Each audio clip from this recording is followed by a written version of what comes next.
Hello good evening everybody. കുറച്ച് പേരും കൂടെ ജോയിൻ ഉണ്ടാവും. നമുക്കൊരു 7:35 വരെ വെയിറ്റ് ചെയ്യാം, എന്നിട്ട് നമുക്ക് സ്റ്റാർട്ട് ചെയ്യാം. കണ്ണൻ സർ ഓക്കെ അല്ലേ? ഓക്കെ ആണ്, no problem. Okay sir.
Good evening, everyone. It is my pleasure to introduce our esteemed mentor for today's session, Kannan sir, Assistant Professor at Marian College of Engineering, Trivandrum. It is a privilege to have you, sir. And also, I extend my warm welcome to all the students who are attending this session. Over to you, sir. Thank you. ആദ്യമേ ചോദിച്ചോട്ടെ, attend ചെയ്യുന്നവരില് മലയാളം അറിഞ്ഞുകൂടാത്ത കുട്ടികൾ ഉണ്ടാവുമോ? Anybody who doesn't? Malayalam അറിയാവുന്നതായിരിക്കും. Okay. Because ഞാൻ രണ്ട് ഇംഗ്ലീഷിലും മലയാളത്തിലും കാര്യങ്ങൾ പറയാം. എന്നാലും മലയാളത്തിൽ പറയുമ്പോഴായിരിക്കുമല്ലോ എല്ലാവർക്കും കുറച്ചുകൂടെ കംഫർട്ടബിൾ. കാര്യങ്ങൾ ടെക്നിക്കൽ ടേംസ് എല്ലാം കൃത്യമായിട്ട് ഇംഗ്ലീഷിൽ തന്നെ പറയാം. ഓക്കെ, നമ്മളിപ്പോ ഒരു ബേസിക് സിവിൽ ആൻഡ് മെക്കാനിക്കൽ എഞ്ചിനീയറിംഗിന്റെ ഒരു എക്സാം പ്രിപ്പറേറ്ററി ക്ലാസ് എന്നുള്ള രീതിയിലാണ് നമ്മൾ ഈ സെഷൻ ഉദ്ദേശിക്കുന്നത്. So will be looking at it exclusively from the executive examination point of view which is going to happen on Monday. നമുക്ക് വരുന്ന മൺഡേ നടക്കാൻ പോകുന്ന KTU എക്സാമിന്റെ ബേസിക് സിവിൽ മെക്കാനിക്കൽ എന്ന് പറയുന്നതിനകത്ത് ബേസിക് സിവിലിന്റെ പോർഷനാണ് ഞാൻ ഹാൻഡിൽ ചെയ്യാനായിട്ട് ഉദ്ദേശിക്കുന്നത്. അപ്പം എക്സാമിനേഷൻ പോയിന്റ് ഓഫ് വ്യൂവിൽ എന്ന് പറയുമ്പോൾ ആദ്യം ഞാനൊരു കാര്യം പറഞ്ഞോട്ടെ. See many of you might not know about this. നമ്മളുടെ ആ ഒരു വാല്യുവേഷൻ പ്രൊസീജിയർ നിങ്ങളൊന്ന് അറിഞ്ഞിരിക്കാൻ വേണ്ടി ഞാൻ ജസ്റ്റ് ഒന്ന് പറയുകയാണ്. നമ്മൾ ബേസിക് സിവിൽ ആൻഡ് മെക്കാനിക്കൽ എന്ന് പറഞ്ഞ പേപ്പർ, ഏതൊരു പേപ്പറും നിങ്ങൾ എഴുതുന്ന ഏതൊരു എക്സാമിനേഷൻ പേപ്പറും വാല്യൂ ചെയ്യുന്നതെന്ന് പറഞ്ഞാൽ ഒരു ഫസ്റ്റ് എക്സാമിനർ ഉണ്ടാവും. ആ ഫസ്റ്റ് എക്സാമിനർ വാല്യൂ ചെയ്യുന്ന പേപ്പറിന്റെ അബൌട്ട് 25% പേപ്പേഴ്സ് ഒരു ചീഫ് എക്സാമിനർ, ഒരു രണ്ടാമതൊരാൾ കൂടെ വാല്യൂ ചെയ്യും. ഇങ്ങനെയാണ് നമ്മളുടെ KTUവിന്റെ കറന്റ്ലി അഡോപ്റ്റ് ചെയ്യുന്ന വാല്യുവേഷൻ പ്രൊസീജിയർ. ഇപ്പം ഏതൊരു പേപ്പർ എടുത്തിട്ട് നിങ്ങളുടെ എഞ്ചിനീയറിംഗ് കെമിസ്ട്രി നിങ്ങൾ എഴുതിയിട്ടുള്ള പേപ്പറാണ്, അല്ലെങ്കിൽ മെക്കാനിക്സ് അല്ലെങ്കിൽ ഗ്രാഫിക്സ് നിങ്ങൾ എഴുതിയിട്ടുള്ള പേപ്പറാണ്, ആ പേപ്പറിലൊക്കെ ചെയ്യുന്ന അങ്ങനെയാണ്. ഒരു വാല്യുവേഷൻ ക്യാമ്പിൽ കുറേ അധികം അഡീഷണൽ എക്സാമിനേഷൻ ഉണ്ടാവും. അവരാണ് ആദ്യം ഇത് പേപ്പർ വാല്യൂ ചെയ്യുക. ആ വാല്യൂ ചെയ്യുന്ന ഇപ്പോൾ ഒരു ബണ്ടിൽ 25 പേപ്പർ ആണെങ്കിൽ അതിൽ അബൌട്ട് 25%, അതായത് 5 മുതൽ 6 7 പേപ്പർ അങ്ങനെയുള്ള ഒരു നമ്പർ പേപ്പേഴ്സ് ഒരു രണ്ടാമതൊരാൾ കൂടെ റാൻഡം ആയിട്ടുള്ള പേപ്പേഴ്സ് രണ്ടാമതൊരാൾ കൂടെ വാല്യൂ ചെയ്യും. അപ്പൊ ഇതാണ് അതിന്റെ ഒരു പ്രോസസ്സ്. അതിൽ തന്നെ ഒരു 30ന്റെ മുകളിൽ എന്ന 40 എത്തില്ല, പാസ്സായില്ല. 40ആണ് പാസ്സാവാൻ വേണ്ട mark. Assuming you have got 35 marks out of 50 for your internals. ഇന്റേണൽസിന് 35 mark കിട്ടി എന്നുണ്ടെങ്കിൽ 40 മാർക്കാണ് പാസ്സാവാനായിട്ട് ആവശ്യം. ആ 40 മാർക്ക് കിട്ടാത്ത എന്നാൽ 30ന് മുകളിലേക്കുള്ള പേപ്പറുകൾ മിക്കവാറും എല്ലാം തന്നെ ചീഫ് രണ്ടാമത് വാല്യൂ ചെയ്യും. ഇതാണ് ഒരു സാധാരണ രീതി. ഇതിൽ ബേസിക് സിവിൽ ആൻഡ് മെക്കാനിക്കൽ എന്ന് പറയുന്ന ആ ഒരു പേപ്പറിൽ ഒരു ചെറിയ വ്യത്യാസമുണ്ട്. ആദ്യം തന്നെ നിങ്ങൾക്ക് ഓൾറെഡി ഇപ്പം നിങ്ങളുടെ പഠിക്കുന്ന കോളേജിലെ സ്റ്റാഫ് അഡ്വൈസേഴ്സ് വഴിയൊക്കെ നിങ്ങൾക്ക് ഒരു നോട്ടിഫിക്കേഷൻ പാസ് ചെയ്ത് കിട്ടി കാണണം. കിട്ടിയിട്ടില്ല എങ്കിൽ ഞാൻ പറയാം. ഇത് നിങ്ങൾ എഴുതുന്ന നിങ്ങളുടെ പേപ്പറിന്റെ ബേസിക് സിവിൽ മെക്കാനിക്കലിന്റെ ഫസ്റ്റ് ഹാഫ് പാർട്ട് 1 എന്ന് പറയുന്ന ബേസിക് സിവിലും പാർട്ട് 2 എന്ന് പറയുന്ന ബേസിക് മെക്കാനിക്കലുമാണ്.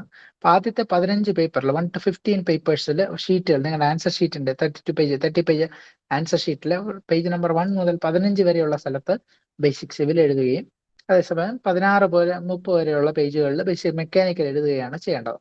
ഇത് മാറ്റി എഴുതിയാൽ ആദ്യത്തെ 15 പേജിൽ BMEയുടെ എന്ത് എഴുതിയാലും അത് വാല്യൂ ചെയ്യില്ല. അതേപോലെ 16 മുതൽ 30 വരെ BCE എന്ത് എഴുതിയാലും അത് വാല്യൂ ചെയ്യില്ല. നിങ്ങളുടെ ക്വസ്റ്റ്യൻ പേപ്പർ ഒരു സിംഗിൾ ക്വസ്റ്റ്യൻ പേപ്പർ ആയിരിക്കും. ഓൾറെഡി നിങ്ങൾ ഫസ്റ്റ് സെമസ്റ്ററിൽ ബേസിക് ഇലക്ട്രിക്കൽ ഇലക്ട്രോണിക്സ് എക്സാം എഴുതിയിട്ടുണ്ടാവും.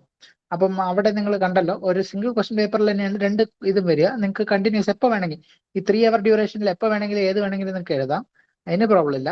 പക്ഷേ അത് ഇന്ന പേജസിൽ തന്നെ എഴുതണം. 1 to 15 തന്നെ ബേസിക് സിവിൽ എഴുതണം, 16 to 30 തന്നെ ബേസിക് മെക്കാനിക്കലും എഴുതണം. അപ്പൊ ഇതിന്റെ വാല്യുവേഷൻ പ്രോസസ്സിലും അതിൻ്റെതായ ഒരു ചെറിയ വേരിയേഷൻ ഉണ്ട്. അപ്പോ മറ്റേ ഞാൻ നേരത്തെ പറഞ്ഞു, ഫസ്റ്റ് ബേസിക് സിവിൽ പേപ്പർ അല്ലെ, ഇപ്പോൾ എഞ്ചിനീയറിംഗ് കെമിസ്ട്രി പേപ്പർ എടുത്ത് അതൊരാൾ വാല്യൂ ചെയ്യും, ആ പേപ്പർ ഒരു ചീഫ് വാല്യൂ ചെയ്യും എന്ന് പറഞ്ഞു. ബേസിക് സിവിൽ മെക്കാനിക്കലിൽ ബേസിക് സിവിൽ പാർട്ട് ഒരാൾ വാല്യൂ ചെയ്യും, അതിനൊരു ചീഫ് വാല്യുവേഷൻ ഉണ്ട്. അതേപോലെ അത് കഴിഞ്ഞ് ബേസിക് മെക്കാനിക്കലിന് ഒരു വാല്യുവേഷനും അതിനൊരു ചീഫ് വാല്യുവേഷനും ഉണ്ട്. അപ്പൊ ഇത് എന്താ സംഭവിക്കുക എന്ന് പറഞ്ഞാൽ, basic civil or basic mechanical ഏതെങ്കിലും ഒന്ന് ആദ്യം വാല്യൂ ചെയ്യും. അതിന്റെ കഴിഞ്ഞ് ഒരു ചീഫ് വാല്യുവേഷൻ ആ സബ്ജക്റ്റിന്റെ, ഇപ്പൊ ബേസിക് മെക്കാനിക്കലാണ് ആദ്യം വാല്യൂ ചെയ്യുന്നതെങ്കിൽ അത് കഴിഞ്ഞിട്ട് അതിന്റെ ഒരു ചീഫ് വാല്യുവേഷനും കാണും. അതിനുശേഷമായിരിക്കും ബേസിക് സിവിൽ വാല്യൂ ചെയ്യുന്ന എക്സാമിനറുടെ അടുത്ത് ഇത് എത്തുക. അപ്പോൾ ഞാൻ ബേസിക് സിവിൽ ഇവാലുവേറ്റ് ചെയ്യുന്ന ഒരു എക്സാമിനർ ആണെന്ന് വിചാരിക്കുക. ഞാൻ ഇവാലുവേറ്റ് ചെയ്യുന്നു. എൻ്റെ ബേസിക് സിവിൽ 50 മാർക്കിനാണ് നിങ്ങൾ എഴുതിയിരിക്കുന്നത്. 50 മാർക്കിന് എഴുതിയതിനകത്ത് നിങ്ങൾക്ക് 15 മാർക്കേ ഉള്ളൂ എന്ന് വിചാരിക്കുക. എക്സാമ്പിൾ 15 മാർക്സ് നിങ്ങൾക്ക് കിട്ടിയിട്ടുള്ളൂ. ബേസിക് മെക്കാനിക്കലിൽ നിങ്ങൾക്ക് 20 മാർക്ക് കിട്ടിയിട്ടുണ്ട്. 20 മാർക്ക് കിട്ടിയിട്ടുണ്ടെങ്കിൽ നിങ്ങളുടെ total out of 100 comes to 35. Okay, basic സിവിലിന് 15 മാർക്കും ബേസിക് മെക്കാനിക്കലിന് 20 വന്നു കഴിഞ്ഞാൽ 35 നിങ്ങൾ തോറ്റുപോയി. ഓക്കെ, ആ പേപ്പർ നിങ്ങൾ തോറ്റുപോയി. അപ്പൊ ഞാൻ ഒരു എക്സാമിനർ എന്നുള്ള രീതിയിൽ, അല്ലെങ്കിൽ ഫോർ എക്സാമ്പിൾ ബേസിക് സിവിലിന് 18 മാർക്സ് നിങ്ങൾക്ക് കിട്ടി, ബേസിക് മെക്കാനിക്കലിന് 20 മാർക്ക് കിട്ടി, അപ്പൊ 38 നിങ്ങൾ ഫെയിൽ ആവുന്നു.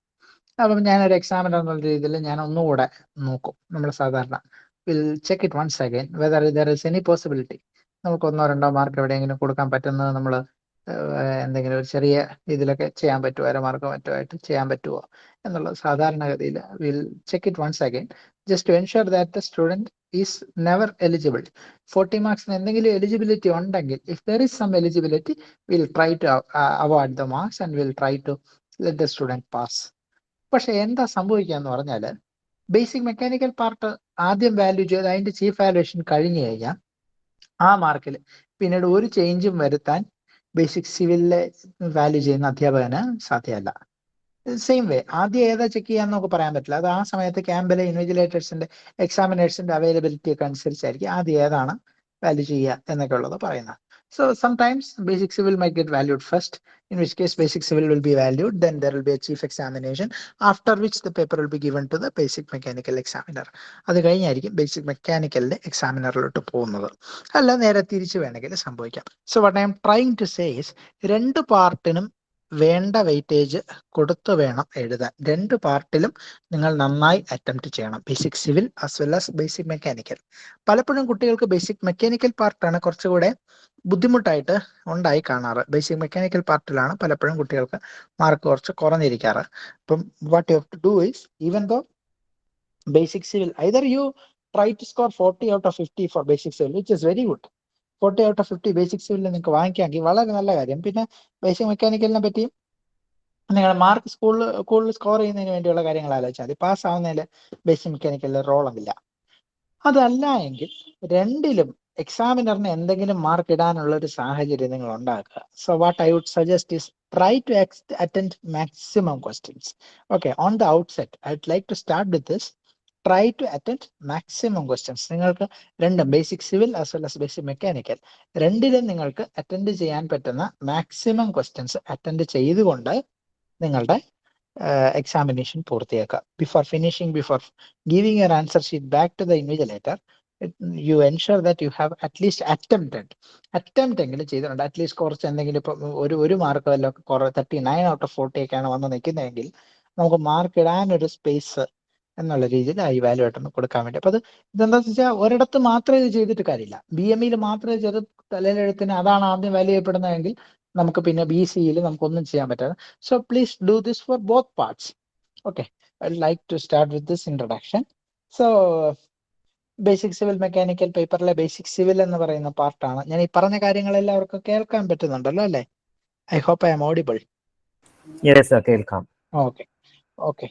So with this introduction, I'd like to start this session. So what I'm going to do is I'm going to share my screen where I'll be sharing the syllabus of basic civil and mechanical engineering. Syllabus ആണ് ആദ്യം share ചെയ്ത് തുടങ്ങുന്നത്. Syllabus share ചെയ്ത് അതിൽ നിന്ന് ആദ്യം ഒരു basic outline നിങ്ങൾക്ക് തരാം. ആ ബേസിക് ഔട്ട്ലൈനോട് ചേർത്തിട്ട് എന്താണ് ഏറ്റവും മിനിമം നിങ്ങൾ പഠിച്ചിരിക്കേണ്ടത് ഫോർ എക്സാമിനേഷൻ, ഏറ്റവും ആദ്യം പഠിച്ചിരിക്കേണ്ടത്, ഇത് പഠിച്ചിട്ടേ വേറെ ഒന്നിന് പോകാവൂ എന്നുള്ള ഒരു ബേസിക് ഏറ്റവും മിനിമം ക്വസ്റ്റ്യൻസ് തരാം.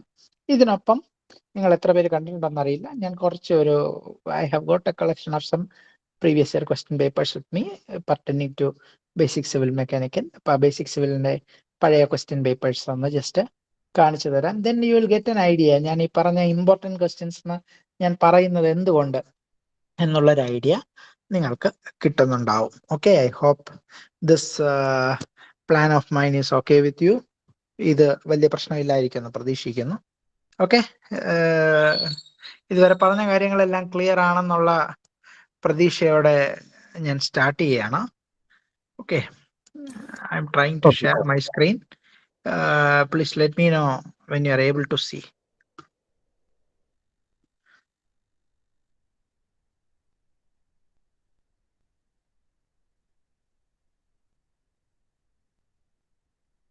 So screen visible ആണ്. Okay. Can the students actually unmute and speak or will they be using the chat box? എങ്ങനെയാണ് അവരൊക്കെ unmute ചെയ്ത് നമുക്ക് യൂസ് ചെയ്യാവുന്നതാണ്. Okay. So students, by all means, if you feel like there is something that I'm missing out on, അല്ലെങ്കിൽ ഞാൻ പറയുന്ന എന്തെങ്കിലും ഒരു കാര്യത്തിൽ നിങ്ങൾക്ക് ഒരു ക്ലാരിറ്റി കുറവ് തോന്നുന്നുണ്ടെങ്കിൽ please unmute yourself and talk to me. ഇത് ഞാൻ പറയണത് നിങ്ങൾക്ക് മനസ്സിലാവുന്നുള്ള പ്രതീക്ഷയിൽ ഞാൻ പറഞ്ഞു പോവാണ്.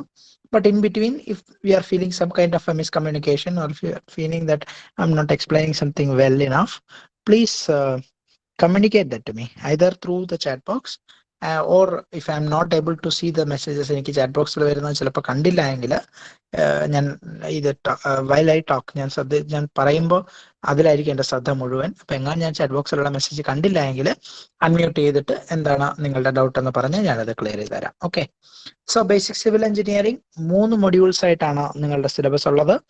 സിലബസിൽ ഞാൻ go through the syllabus actually. അപ്പൊ ആ 3 മൊഡ്യൂളിൽ ഒരുപാട് കണ്ടന്റ് ഉണ്ട്. ആ 3 മൊഡ്യൂളിൽ നിന്നായിട്ട് 50 മാർക്കിന്റെ ക്വസ്റ്റ്യൻസ് ആണ് നിങ്ങൾക്ക് ചോദിക്കാനായിട്ട് പോകുന്നത്. ഓക്കെ, അപ്പം ഇത് ഓൾറെഡി നിങ്ങൾക്ക് അറിയാവുന്ന കാര്യമാണ്. ആ ക്വസ്റ്റ്യൻസിന്റെ കുറച്ച് പാറ്റേൺസ് ഒക്കെ ഞാൻ കാണിച്ചു തരാം. ഏതൊരു ബേസിക് ക്വസ്റ്റ്യൻ പേപ്പർ എടുത്തു കഴിഞ്ഞാൽ this is A simple pattern. 5 questions ഉണ്ട്, ഓരോന്നും 4 മാർക്കിന്റെ. ഇത് മസ്റ്റ് അറ്റംപ്റ്റ് ആയിട്ടുള്ള ക്വസ്റ്റ്യൻസ് ആണ്. ഇതല്ലാതെ ഓരോ മോഡ്യൂളിൽ നിന്ന് 2 ക്വസ്റ്റ്യൻസ് ഉണ്ടാവും, ഓരോന്നും 10 mark. May be sub divisions ഉണ്ടാവാം, ഇല്ലാതിരിക്കാം. 10 മാർക്കിന്റെ 2 ചോദ്യങ്ങൾ, 1 or 2 ഏതെങ്കിലും ഒരെണ്ണം അറ്റംപ്റ്റ് ചെയ്യാനായിട്ട്. So total coming to 30 marks from each module. So as a combined in part B. അങ്ങനെ 10 marks for each question. അങ്ങനത്തെ 2 ചോദ്യം. ഇപ്പൊ 20 മാർക്ക്, 20ൽ ഒരു ക്വസ്റ്റ്യൻ അറ്റംപ്റ്റ് ചെയ്യണം 10 മാർക്കിന്റെ. അങ്ങനെ 3 മോഡ്യൂളിൽ നിന്ന് ഓരോ ചോദ്യം. അപ്പൊ മൊത്തത്തിൽ നമുക്ക് 30 മാർക്ക് അവിടെ, 20 മാർക്ക് ഷുവർ ആയിട്ട് ആൻസർ ചെയ്യേണ്ട പാർട്ട് എ എന്ന് പറഞ്ഞ രീതിയിൽ. ഇങ്ങനെയാണ് നിങ്ങളുടെ ഒരു ബേസിക് ക്വസ്റ്റ്യൻ പേപ്പർ പാറ്റേൺ. അപ്പൊ ഞാൻ കൂടുതലായിട്ടും ഡിസ്കസ് ചെയ്യുന്നത് പാർട്ട് ബിയിൽ വരാൻ സാധ്യതയുള്ള ക്വസ്റ്റ്യൻസിനെ പറ്റിയാണ്. Because that is where the more percentage of marks is. But still ഞാൻ ഈ പറയുന്നതിനകത്തു നിന്നൊക്കെ തന്നെയാണ് പാർട്ട് എയിലും ഷോർട്ട് ആൻസർ ആയിട്ട് ചോദിക്കുക. ബിക്കോസ് ഡയറക്റ്റ് ഫുൾ 10 മാർക്കിന്റെ എസ് ആയിട്ട് വളരെ റെയർ ആയിട്ടാണ് ക്വസ്റ്റ്യൻസ് ചോദിക്കാറ്. ഓക്കെ, ഫുൾ 10 മാർക്സിന്റെ എസ് ആയിട്ട് ക്വസ്റ്റ്യൻസ് ബേസിക് സിവിലിൽ ചോദിക്കുന്നത് വളരെ കുറവാണ്. ജനറലി 5-5 അല്ലെങ്കിൽ 6-4ന്റെ ഒരു സ്പ്ലിറ്റ് ആണ് ബേസിക് സിവിലിൽ പാർട്ട് ബിയിലുള്ള ക്വസ്റ്റ്യൻസ് കാണാറ്. ഐദർ 5-5 മീനിങ് 5 മാർക്കിന്റെ എ ആൻഡ് ബി 2 പാർട്സ്, അല്ലെങ്കിൽ 6-4 6 മാർക്കിന്റെ ഒരു എണ്ണം, 4 മാർക്കിന്റെ ഒരു എണ്ണം. സോ ഈ 2 ചോദ്യം 5 മാർക്കാണേലും 6 മാർക്കാണേലും 4 മാർക്കാണേലും ഈ ചോദ്യങ്ങളൊക്കെ തന്നെ പാർട്ട് എയിൽ 4 മാർക്കായിട്ടും ചോദിക്കാൻ പറ്റുന്ന ചോദ്യങ്ങളായിരിക്കും, ചെറിയ മോഡിഫിക്കേഷൻസ് ഒക്കെ വരുത്തി. സോ ആ രീതിയിൽ ഏറ്റവും ഇമ്പോർട്ടൻറ്റ് എന്നുള്ള കാര്യങ്ങളാണ് ഞാൻ പറഞ്ഞു പോകുന്നത്. അപ്പൊ ആദ്യത്തെ മൊഡ്യൂളിനകത്ത് 2-3 കാര്യങ്ങളാണ് ആ മൊഡ്യൂളിൽ പറഞ്ഞിരിക്കുന്നത്. ഒന്ന്, ബേസിക്കലി സിവിൽ എഞ്ചിനീയറിംഗ് എന്താണെന്നുള്ളത്, എന്താണ് സിവിൽ എഞ്ചിനീയറിംഗ്, അവരുടെ ജോലി എന്താണ്, എന്തൊക്കെ ആൾക്കാരുണ്ട്, ആരുണ്ട്, ഏതുണ്ട്, അങ്ങനെയൊക്കെ പറയുന്ന ഒരു ഭാഗം. രണ്ടാമത്, സിവിൽ എഞ്ചിനീയറിംഗിന്റെ ഏറ്റവും വലിയ സിവിൽ എഞ്ചിനീയറിംഗ് എന്ന് പറയുമ്പോൾ നിങ്ങളുടെ മനസ്സിലേക്ക് ഓടി വരിക ചിലപ്പോൾ ബിൽഡിങ്സിനെ പറ്റി ആയിരിക്കും മനസ്സിൽ വരുന്നത്. അപ്പൊ ആ രീതിയിൽ ഒരു ബിൽഡിംഗ് എന്താണ്, അതിന് എന്ത് കമ്പോണന്റ് ഉണ്ട്, എന്താണ്, അങ്ങനെ പറയുന്നൊരെണ്ണം.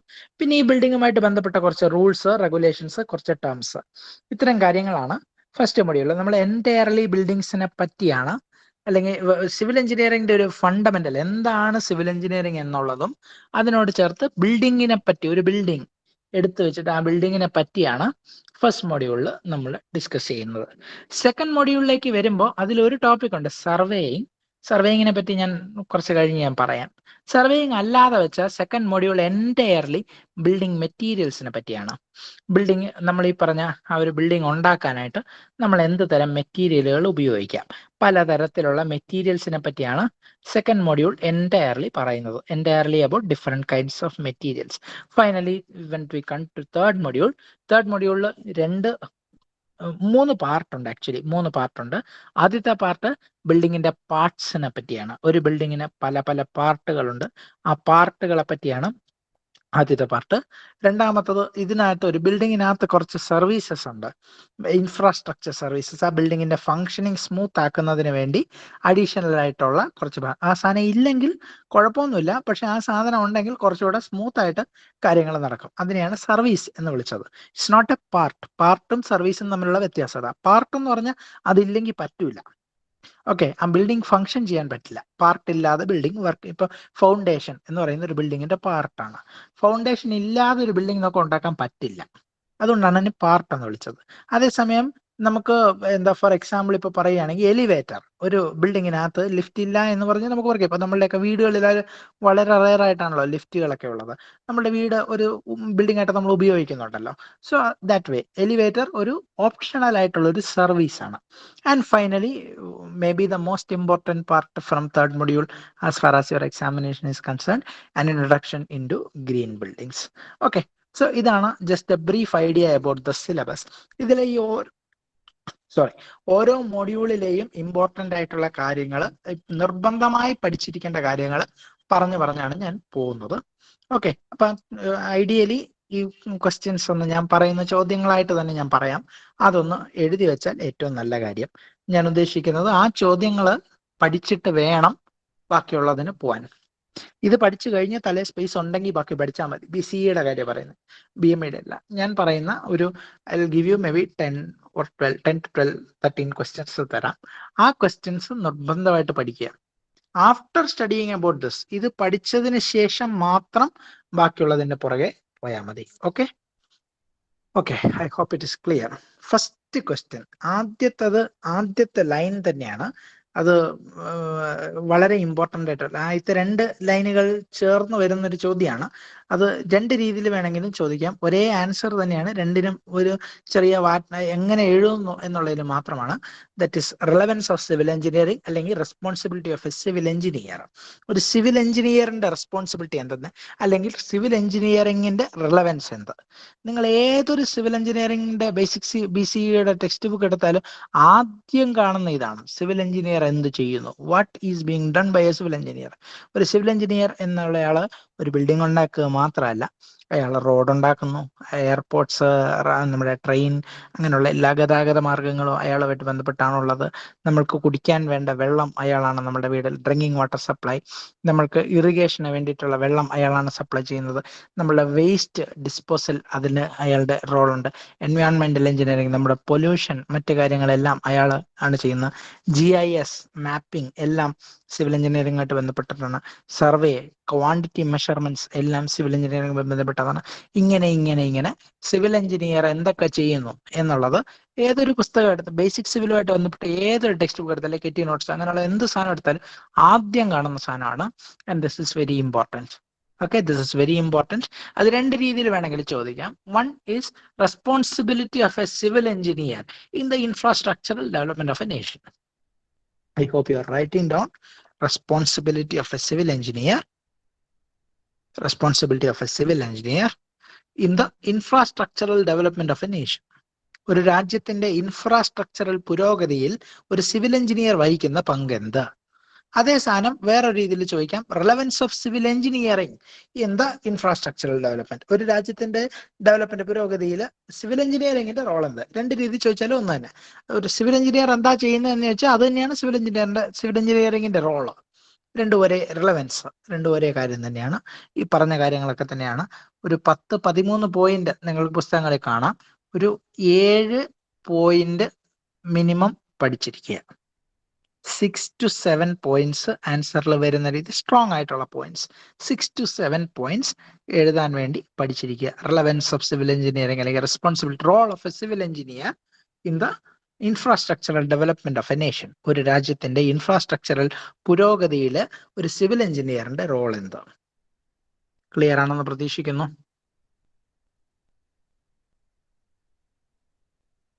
ഓക്കെ, രണ്ടാമത് ഇതിനോട് ചേർത്ത് തന്നെ ഒരു സിവിൽ എഞ്ചിനീയറിന്റെ റോൾ എന്ത് എന്ന് പറയുമ്പോൾ നമ്മൾ അതിന് പറയുന്ന കാര്യങ്ങളെല്ലാം പല ബ്രാഞ്ചിലുള്ള കാര്യങ്ങളാണ്. അപ്പൊ അടുത്തത് പഠിക്കേണ്ടത് സിവിൽ എഞ്ചിനീയറിംഗിന്റെ ബ്രാഞ്ചുകളെ പറ്റിയാണ്.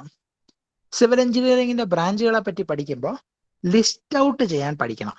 ചോദ്യം ചിലപ്പോൾ list out the various disciplines in civil engineering എന്ന് ആയിരിക്കാം. List out the major disciplines in civil engineering. അപ്പൊ ലിസ്റ്റ് ഔട്ട് ചെയ്യാൻ പറഞ്ഞാൽ ലിസ്റ്റ് ഔട്ട് ചെയ്യുന്നതിന് മാർക്കുണ്ടാവും.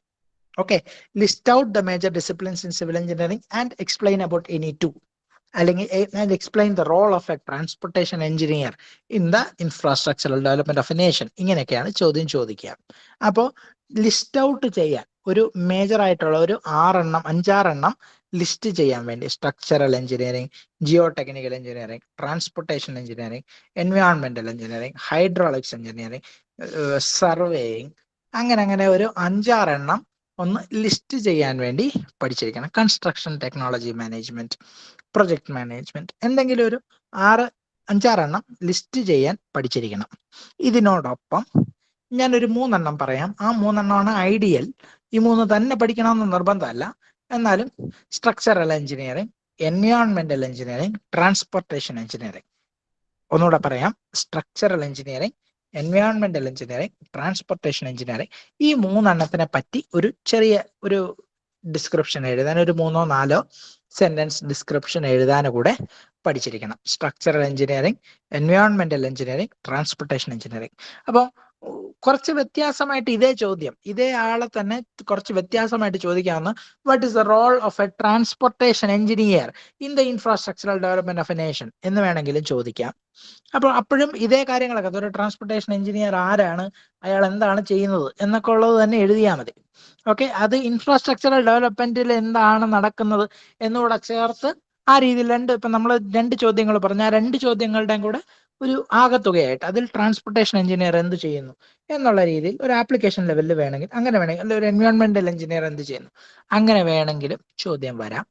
സപ്പോസ് അതിന് കൃത്യമായി ഒരു ഉത്തരം നിങ്ങൾക്ക് പറഞ്ഞു കൊടുക്കാൻ ഇപ്പം നിങ്ങൾക്ക് പരീക്ഷ എഴുതാനിരിക്കുമ്പോൾ ഇൻഫ്രാസ്ട്രക്ചർ ഡെവലപ്മെന്റ് അയാൾ എന്താ ചെയ്യുന്നതെന്നുള്ളത് ഓർമ്മ വരുന്നില്ല എന്നുണ്ടെങ്കിൽ പോലും ഇയാളെ പറ്റി ട്രാൻസ്പോർട്ടേഷൻ എഞ്ചിനീയർ എന്താ ചെയ്യുന്നതെന്ന് ഒരു 3 ലൈൻ എഴുതിയാൽ പോലും ചിലപ്പോൾ പകുതി മാർക്ക് വരെയൊക്കെ കിട്ടാൻ സാധ്യതയുണ്ട്. ക്ലിയർ അല്ലേ? അപ്പോൾ 2 ചോദ്യം, ഒന്ന് റിലവൻസ് ഓഫ് സിവിൽ എഞ്ചിനീയറിംഗ്, രണ്ടാമത് ലിസ്റ്റ് ഔട്ട് ചെയ്യാൻ ഡിസിപ്ലിൻസ് ലിസ്റ്റ് ഔട്ട് ചെയ്യാനും സ്ട്രക്ചറൽ, എൻവയോൺമെന്റൽ, ട്രാൻസ്പോർട്ടേഷൻ എഞ്ചിനീയറിംഗ് 3 എണ്ണത്തിനെ പറ്റി ഒരു 3-4 സെന്റൻസ് ഒരു ഷോർട്ട് നോട്ട് എഴുതാനും. ക്ലിയർ ആണോ? ക്ലിയർ ആണോ ഈ 2 കാര്യങ്ങൾ? അടുത്തത് മൂന്നാമത്തെ ചോദ്യം, ഈക്വലി ഇമ്പോർട്ടന്റ് ആയിട്ടുള്ള മൂന്നാമത്തെ ചോദ്യം, types of building. National building code NBC പ്രകാരമുള്ള ബിൽഡിങ്ങിന്റെ ക്ലാസിഫിക്കേഷൻ ബേസ്ഡ് ഓൺ ഒക്യുപ്പൻസി അടിസ്ഥാനത്തിൽ ബിൽഡിങ്ങുകളെ ക്ലാസിഫൈ ചെയ്യുന്നത് എങ്ങനെ? അഗൈൻ ഇതും എല്ലാ സിവിൽ എഞ്ചിനീയറിംഗ് പുസ്തകങ്ങളിലും ആദ്യം കാണുന്ന ഒരു സാധനമാണ്. നിങ്ങൾ കണ്ടു കാണുമെന്ന് ഞാൻ പ്രതീക്ഷിക്കുന്നു. നമ്മൾ ഗ്രൂപ്പുകളായിട്ടാണ് ഡിവൈഡ് ചെയ്യുന്നത്. ABCDEFGHJ എന്ന് പറഞ്ഞ് ഗ്രൂപ്പുകളായിട്ട് 9 ഗ്രൂപ്പായിട്ട് തരംതിരിച്ച് വെച്ചിട്ടുണ്ട്. പലതരത്തിലുള്ള ബിൽഡിങ്ങുകളെ ലിസ്റ്റ് ചെയ്യാൻ പഠിക്കണം. ലിസ്റ്റ് ചെയ്യാൻ പഠിക്കുമ്പോൾ ഗ്രൂപ്പ് തിരിച്ച് തന്നെ ലിസ്റ്റ് ചെയ്യാൻ പഠിക്കണം. ഇന്ന ഗ്രൂപ്പ് ഇന്ന സാധനം, ഇന്ന ഗ്രൂപ്പ് ഇന്ന സാധനം, അങ്ങനെ തന്നെ പഠിക്കണം. ഇനി ലിസ്റ്റ് ചെയ്യാൻ മാത്രം പഠിച്ചാൽ പോരാ, ആദ്യത്തെ 4 പേരെ പറ്റി ഒരു ബ്രീഫായിട്ട് ഒരു നോട്ട് എഴുതാൻ പഠിക്കണം. ആദ്യത്തെ 4 ആൾക്കാര് A residential building, group B educational building, group C institutional building, group D assembly building. ഈ 4 ആൾക്കാരെ പറ്റി കൃത്യമായിട്ട് ഒരു നോട്ട് എഴുതാനും കൂടി പഠിക്കണം. ഇപ്പൊ ഇതിൽ നിന്ന് ട്വിസ്റ്റ് ചെയ്ത് ചോദ്യം ചോദിച്ച് കണ്ടിട്ടുണ്ട്. ട്വിസ്റ്റ് ചെയ്ത് ചോദ്യം ചോദിക്കുക എന്ന് പറഞ്ഞാൽ സാധാരണ ട്വിസ്റ്റ് ആയിട്ട് ഒരു എക്സാമ്പിൾ തന്നിട്ട് ഇന്ന ആള് ഏത് ബിൽഡിങ്ങിലാണോ അതിനെപ്പറ്റി ഒരു ഫോർ എക്സാമ്പിൾ അവർ ചോദിക്കുകയാണ്, in which category as per occupancy does an orphanage fall into? NBCയുടെ ഓക്യുപ്പൻസി ക്ലാസിഫിക്കേഷൻ പ്രകാരം ഓർഫനേജ് എന്ന് പറയുന്ന ഒരു ബിൽഡിംഗ് ഏത് ക്ലാസിഫിക്കേഷനിലാണ് പെടുക? ആ ക്ലാസ്സിനെ പറ്റി ഒരു ഷോർട്ട് നോട്ട് എഴുതുക. ഇങ്ങനെ വേണമെങ്കിൽ ഒരു ആപ്ലിക്കേഷൻ ലെവൽ ചോദ്യം ചോദിക്കാം. അപ്പോൾ ഇതില് ട്വിസ്റ്റ് ചെയ്ത് ചോദിക്കാവുന്ന ക്ലാസ് ഗ്രൂപ്പ് C ആണ്. ഗ്രൂപ്പ് C എന്ന് പറയുന്ന ഇൻസ്റ്റിറ്റ്യൂഷണൽ ബിൽഡിംഗ്. അപ്പൊ നിങ്ങൾ പ്രത്യേകം ശ്രദ്ധിക്കുക, ബേസിക് സിവിൽ എഞ്ചിനീയറിംഗ് എന്ന് പറയുന്നത് ഒരു തിയറി പേപ്പറാണ്, എൻറ്റയർലി തിയറി. ഇതിൽ നിന്ന് ഒരേ ഒരു പ്രോബ്ലമേ ഉള്ളൂ. ഇന്നവരെ ആ പ്രോബ്ലം ചോദിച്ച് കണ്ടിട്ടില്ല. Build-up area, floor area ratio ഒക്കെ കണ്ടുപിടിക്കാൻ വേണ്ടിയുള്ള ഒരു ചോദ്യം. വേണമെങ്കിൽ ഒരു പ്രോബ്ലം എന്ന് പറയാനായിട്ട് അത് മാത്രമേ ഉള്ളൂ. ഇതുവരെ അങ്ങനെ ചോദിച്ച് കണ്ടിട്ടില്ല. അപ്പൊ അതല്ലാത്ത വശം എൻറ്റയർലി തിയറി ആയിട്ടുള്ളൊരു പേപ്പറാണ്. ഇപ്പൊ തിയറി പേപ്പർ ആയതുകൊണ്ട് തന്നെ ചില കീ ടേംസിന് വളരെയധികം ഇമ്പോർട്ടൻസ് ഉണ്ട്. ക്ലിയർ ആണോ? ചില കീ ടേംസിന് വളരെയധികം ഇമ്പോർട്ടൻസ് ഉണ്ട്. ആ കീ ടേംസ് നിങ്ങളുടെ ആൻസറിൽ ഇൻക്ലൂഡ് ചെയ്യാൻ നിങ്ങൾ പ്രത്യേകമായിട്ട് ശ്രദ്ധിക്കണം. ഓക്കെ, ഫോർ എക്സാമ്പിൾ ഇപ്പോൾ നമ്മൾ ഈ ബിൽഡിങ്സിന്റെ ക്ലാസിഫിക്കേഷനെ പറ്റി എഴുതുകയാണെങ്കിൽ, ബിൽഡിങ്സിന്റെ ക്ലാസിഫിക്കേഷനിൽ ഇപ്പം ഫോർ എക്സാമ്പിൾ ഇൻസ്റ്റിറ്റ്യൂഷണൽ ബിൽഡിംഗ് എന്ന് പറഞ്ഞൊരു സാധനത്തിനെ പറ്റി എഴുതാൻ തുടങ്ങിയാൽ ഇൻസ്റ്റിറ്റ്യൂഷണൽ ബിൽഡിംഗ് എന്താണ് എന്നുള്ള ആൻസറിൽ ഏറ്റവും ഇമ്പോർട്ടൻ്റ് ആയിട്ടുള്ള ഭാഗം എന്താണ്? ഇൻസ്റ്റിറ്റ്യൂഷണൽ ബിൽഡിംഗ് എന്ന് പറഞ്ഞാൽ എന്താണ്? ഇൻസ്റ്റിറ്റ്യൂഷണൽ ബിൽഡിംഗ് എന്താണ് എന്നുള്ള ചോദ്യത്തിന്റെ ഒരു ആൻസറിന്റെ ഏറ്റവും ഇമ്പോർട്ടൻ്റ് ആയിട്ടുള്ള ഭാഗം എന്ന് പറയുന്നത് where the liberty of the citizen or the user is restricted എന്നുള്ളതാണ്. ഒരു യൂസറിന് അയാളുടെ തോന്നിയ പോലെ വന്നു പോകാൻ പറ്റാത്ത ഒരിടത്തിനെയാണ് നമ്മൾ ഇൻസ്റ്റിറ്റ്യൂഷൻ ബിൽഡിങ്ങിൽ വരുത്തുക. ഫോർ എക്സാമ്പിൾ ഒരു മെന്റൽ ഹോസ്പിറ്റൽ, അല്ലെങ്കിൽ ഒരു പ്രസൻ, അല്ലെങ്കിൽ ഒരു ഓൾഡ് ഏജ് ഹോം, അങ്ങനെയൊക്കെയുള്ള സാധനങ്ങൾ. Where the liberty of movement, freedom of movement of the inhabitant is restricted. ചുമ്മാ വന്ന് കിടന്നിട്ട് പോവല്ല, അവർക്ക് അവിടെ കിടക്കുന്നതിന് കൃത്യമായ നിർദ്ദേശങ്ങളുണ്ട്. ഒരു പ്രസന്റിൽ നിന്ന് ചുമ്മാ ഇറങ്ങി പോകാൻ പറ്റില്ല. അവർ ഇത്ര ദിവസത്തേക്ക് സെന്റൻസ് ചെയ്ത് അവിടെ കിടത്തിയിരിക്കുകയാണ്. അപ്പൊ ആ രീതിയിൽ ഓർഫനേജ് അവിടെ കൃത്യമായി അവിടെ റൂൾസ് റെഗുലേഷൻസ് ഉണ്ട്, അവിടെ വരുന്നതിന് പോകുന്നതിന് അവിടെ ഇരിക്കുന്നതിനൊക്കെ. അപ്പൊ ആ രീതിയിൽ അതാണ് ഒരു മെന്റൽ ഹോസ്പിറ്റൽ. ചുമ്മാ ഒരാൾ ഇറങ്ങി പുറത്തോട്ട് പോകാൻ പാടില്ല, അവിടെ റെഗുലേഷൻസ് ഉണ്ട്.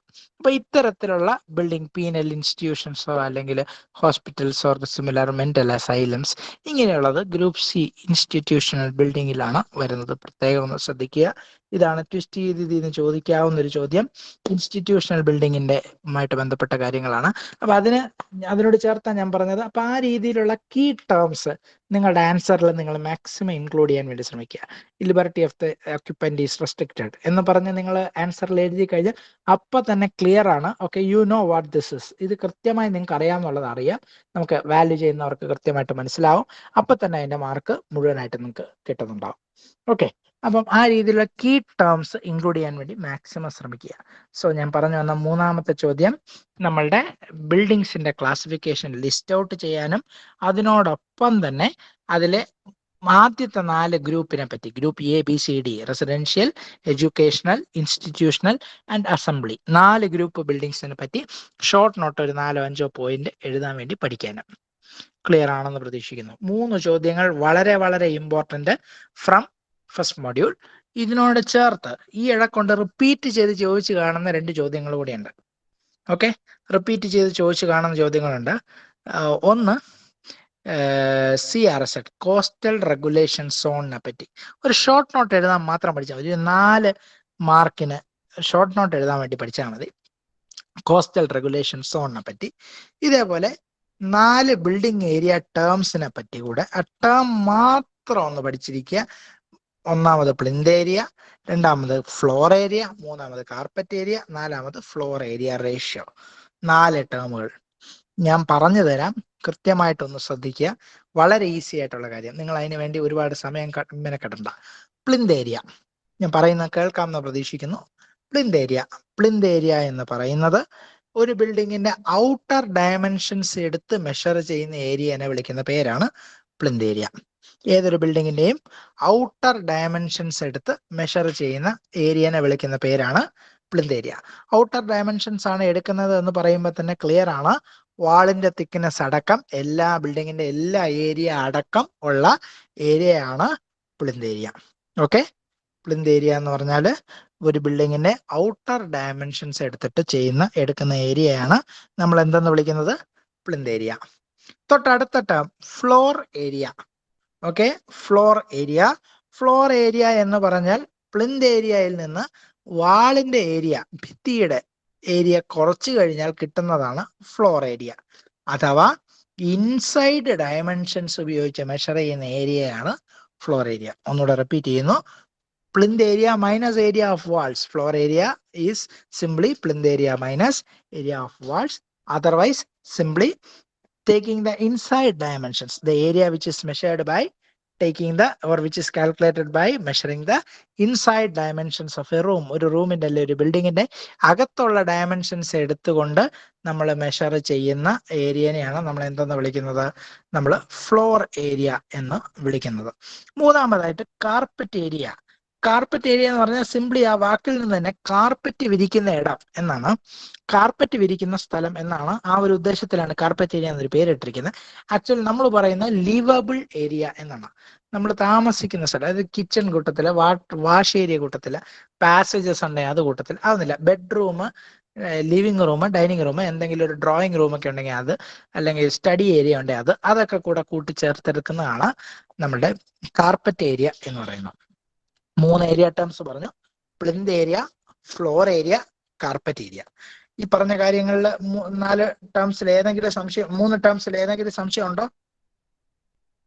Plinth area, floor area, carpet area, എന്തെങ്കിലും സംശയം ഉണ്ടോ? സാർ, ആ കാർപ്പറ്റ് ഏരിയ ഒന്നുകൂടെ പറഞ്ഞു തരാമോ? പിന്നെന്താ, കാർപ്പറ്റ് ഏരിയ എന്താണെന്ന് ചോദിച്ചാൽ ലിവബിൾ ഏരിയ ആണ് എന്ന് എഴുതണം. It is a livable area in a building. So that is obtained by deducting the area of kitchen, work area, wash area, etc. from floor area. Floor ഏരിയയിൽ നിന്ന് കിച്ചന്റെയും work ഏരിയയുടെയും wash ഏരിയയുടെയും അങ്ങനത്തെ area ഒക്കെ കുറച്ചിട്ട് deduct ചെയ്യുമ്പോൾ കിട്ടുന്നതാണ് carpet area. അഥവാ bedroom, living room, drawing room, dining room, study area ഉണ്ടെങ്കിൽ അതെല്ലാം കൂടെ ചേർത്ത് കിട്ടുന്ന ഇൻസൈഡ് ഏരിയ, വാൾ ഏരിയ ഇല്ല, അത്രയും ചേർത്ത് കിട്ടുന്ന സാധനമാണ് കാർപ്പറ്റ് ഏരിയ. ക്ലിയർ ആയോ? ആ സർ, മനസ്സിലായി. ഓക്കെ, അപ്പം 3 terms: plinth area, floor area, carpet area. ഒരു ടേം കൂടിയുണ്ട്, ഫ്ലോർ ഏരിയ റേഷ്യോ. രണ്ട് രീതിയിൽ ഈ ടേമിനെ പറയാം. ഒന്ന് ഫ്ലോർ ഏരിയ റേഷ്യോ FAR, അല്ലെങ്കിൽ ഫ്ലോർ സ്പേസ് ഇൻഡെക്സ് FSI. അങ്ങനെ വേണമെങ്കിൽ ഇതേ സാധനം തന്നെ, ഒരേ സാധനത്തിന് രണ്ട് പേരുണ്ട്. ഒന്ന് ഫ്ലോർ ഏരിയ റേഷ്യോ FAR, രണ്ടാമത് floor space index FSI. Okay, ഈ രണ്ട് വാക്കുകളുടെയും ഒരേ അർത്ഥമാണ്. ഇറ്റ് ഈസ് എ റേഷ്യോ, ഒരു റേഷ്യോയാണ്. ഫ്ലോർ ഏരിയ റേഷ്യോ എന്നല്ലേ പേര്. അപ്പൊ ഒരു റേഷ്യോയാണ്. എന്തിന്റെ റേഷ്യോ എന്ന് ചോദിച്ചാൽ total area of all floors, എല്ലാ ഫ്ലോറിന്റെയും area divided by the plot area, entire പ്ലോട്ടിന്റെ ബൗണ്ടറിക്കകത്തുള്ള ഏരിയ. ആ ഒരു റേഷ്യോനെയാണ് ഫ്ലോർ ഏരിയ റേഷ്യോ എന്ന് വിളിക്കുന്നത്. This is very very important. നമ്മുടെ പല ബിൽഡിംഗ് റെഗുലേഷൻസും ഫ്ലോർ ഏരിയ റേഷ്യോയ്ക്ക് കൃത്യമായ കണക്കുകൾ പറയുന്നുണ്ട്. നമ്മളുടെ ഒരു പഞ്ചായത്ത് ആണെങ്കിൽ, അല്ലെങ്കിൽ ഒരു മുനിസിപ്പാലിറ്റി ആണെങ്കിൽ, ഒരു കോർപ്പറേഷൻ ആണെങ്കിൽ, നമ്മളുടെ കെട്ടിടത്തിന് ഇത്ര മാത്രമേ മാക്സിമം FAR അലൗഡ് ഉള്ളൂ എന്ന് കൃത്യമായ റൂൾസ് ആൻഡ് റെഗുലേഷൻസ് ഉണ്ട്. പലതരത്തിലുള്ള കെട്ടിടങ്ങൾ, പല ക്ലാസ്സിൽ വരുന്ന കെട്ടിടത്തിന്, പല ഗ്രൂപ്പിൽ വരുന്ന കെട്ടിടത്തിന് ഇത്ര മാത്രമേ maximum FAR permissible. So that way very very important. Examination point of വ്യൂലും പലപ്പോഴും റിപ്പീറ്റ് ചെയ്ത് ഈയിടെ കൊണ്ട് ചോദിച്ച് കാണുന്നൊരു ചോദ്യമാണ്. സോ ഈ 4 ടേംസും കൂടെ മനസ്സിലാക്കിയിരിക്കുക. അപ്പൊ ഞാൻ മൊത്തത്തില് ഫസ്റ്റ് മൊഡ്യൂളിൽ നിന്ന് പറഞ്ഞ കാര്യങ്ങൾ, ഒന്നാമത് റിലവൻസ് ഓഫ് സിവിൽ എഞ്ചിനീയറിംഗ്. അത് രണ്ട് രീതിയിൽ ചോദിക്കാം. റിലവൻസ് ഓഫ് സിവിൽ എഞ്ചിനീയറിംഗ് ചോദിക്കാം, റെസ്പോൺസിബിലിറ്റി ഓഫ് സിവിൽ എഞ്ചിനീയർ ചോദിക്കാം. രണ്ടും ഒരേ ഉത്തരം. ആകെ ചെറിയ വെർബുകളുടെ യൂസേജ് മാത്രം മാറ്റണം. സിവിൽ എഞ്ചിനീയറിംഗിന്റെ റോൾ എന്താണെന്ന് ചോദിച്ചു കഴിഞ്ഞാൽ, സിവിൽ എഞ്ചിനീയറിംഗ് ഇന്ന കാര്യങ്ങളൊക്കെ റിലവന്റ് ആണെന്ന് എഴുതണം. Responsibility of civil engineering, civil engineering ഇന്ന കാര്യങ്ങളൊക്കെ ചെയ്യുന്നുണ്ടെന്ന് എഴുതണം. രണ്ടും ഒരേ കാര്യങ്ങൾ തന്നെയാണ്. ഓക്കെ, അതൊന്ന്. രണ്ടാമത് list the disciplines. Disciplines list ചെയ്യാനും 3 എണ്ണത്തിനെ പറ്റി പഠിക്കണം. സ്ട്രക്ചറൽ, എൻവയോൺമെന്റൽ, ട്രാൻസ്പോർട്ടേഷൻ, 3 എണ്ണത്തിനെ പറ്റി പഠിക്കാനും. ഓക്കെ, അത് രണ്ടാമത്. മൂന്നാമത് types of buildings, occupancy classification of buildings as per NBC national building code SP7 എന്നാണ് NBC പറയുന്നത്, സ്പെഷ്യൽ പബ്ലിക്കേഷൻ 7. ഓക്കെ, SP7 അഥവാ NBC പ്രകാരം അതിൽ ഒക്യുപ്പൻസി എന്താണ്, അതിന്റെ യൂസേജ്, എന്തിനു വേണ്ടി അത് ഉപയോഗിക്കുന്നത് എന്നുള്ള അടിസ്ഥാനത്തിൽ ബിൽഡിങ്ങിനെ ക്ലാസിഫൈ ചെയ്തിട്ടുണ്ട്. 9 ഡിഫറെന്റ് ഗ്രൂപ്പുകളായിട്ട് ക്ലാസിഫൈ ചെയ്തേക്കുന്നത്. ലിസ്റ്റ് ചെയ്യാൻ പഠിക്കണം. എന്തെങ്കിലും കാരണവശാൽ നിങ്ങൾക്ക് ഏത് ഗ്രൂപ്പ് ഏതാണെന്ന് സംശയം തോന്നി കഴിഞ്ഞാൽ ഗ്രൂപ്പിന്റെ പേര് എഴുതാതെ ആ സാധനങ്ങളെ ലിസ്റ്റ് ചെയ്താൽ മതി. തെറ്റിച്ചെഴുതരുത്, യാതൊരു വശം തെറ്റിച്ചെഴുതരുത്. എന്നിട്ട് ആദ്യത്തെ 4 എണ്ണത്തിനെ പറ്റി ഷോർട്ട് നോട്ട് എഴുതാൻ പഠിക്കണം. ABCD, residential, educational, institutional, assembly. Okay, finally 2 വാക്കുകൾ പറഞ്ഞു. ഒന്ന് CRZ, നമ്മുടെ കോസ്റ്റൽ റെഗുലേഷൻ സോൺ. CRZ-ഉമായിട്ട് ബന്ധപ്പെട്ട നോംസിനെ പറ്റി ഒരു 3-4 മാർക്കിന് ഒരു ഷോർട്ട് നോട്ട് എഴുതാൻ വേണ്ടി പഠിക്കണം. 4 ടേംസ് പറഞ്ഞു തന്നു. Plinth area, floor area, carpet area, floor area ratio. Clear ആണോ? പറഞ്ഞ അത്രയും കാര്യങ്ങൾ ക്ലിയർ ആണോ? എന്തെങ്കിലും സംശയങ്ങളുണ്ടോ? ഇല്ല സർ. എന്തെങ്കിലും സംശയങ്ങൾ ഉണ്ടെങ്കിൽ പറയാം. ഫസ്റ്റ് മൊഡ്യൂളിൽ നിന്ന് ഇത്രയും കാര്യങ്ങളാണ് മിനിമം പഠിക്കേണ്ടത്. ഞാൻ എൻ്റയർ സിലബസ്, എൻ്റയർ സാധനം അല്ല കവർ ചെയ്തത്. ഏറ്റവും ആദ്യം പഠിച്ചു തീർക്കേണ്ട സാധനങ്ങൾ ഇത്രയും എന്നുള്ള രീതിയിലാണ് പറഞ്ഞത്. ക്ലിയർ ആണോ? എന്തെങ്കിലും സംശയങ്ങളുണ്ടോ?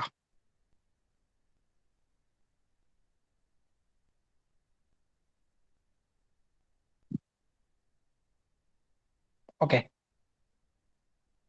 സെക്കൻഡ് മൊഡ്യൂളിലോട്ട് പോയിക്കോട്ടെ.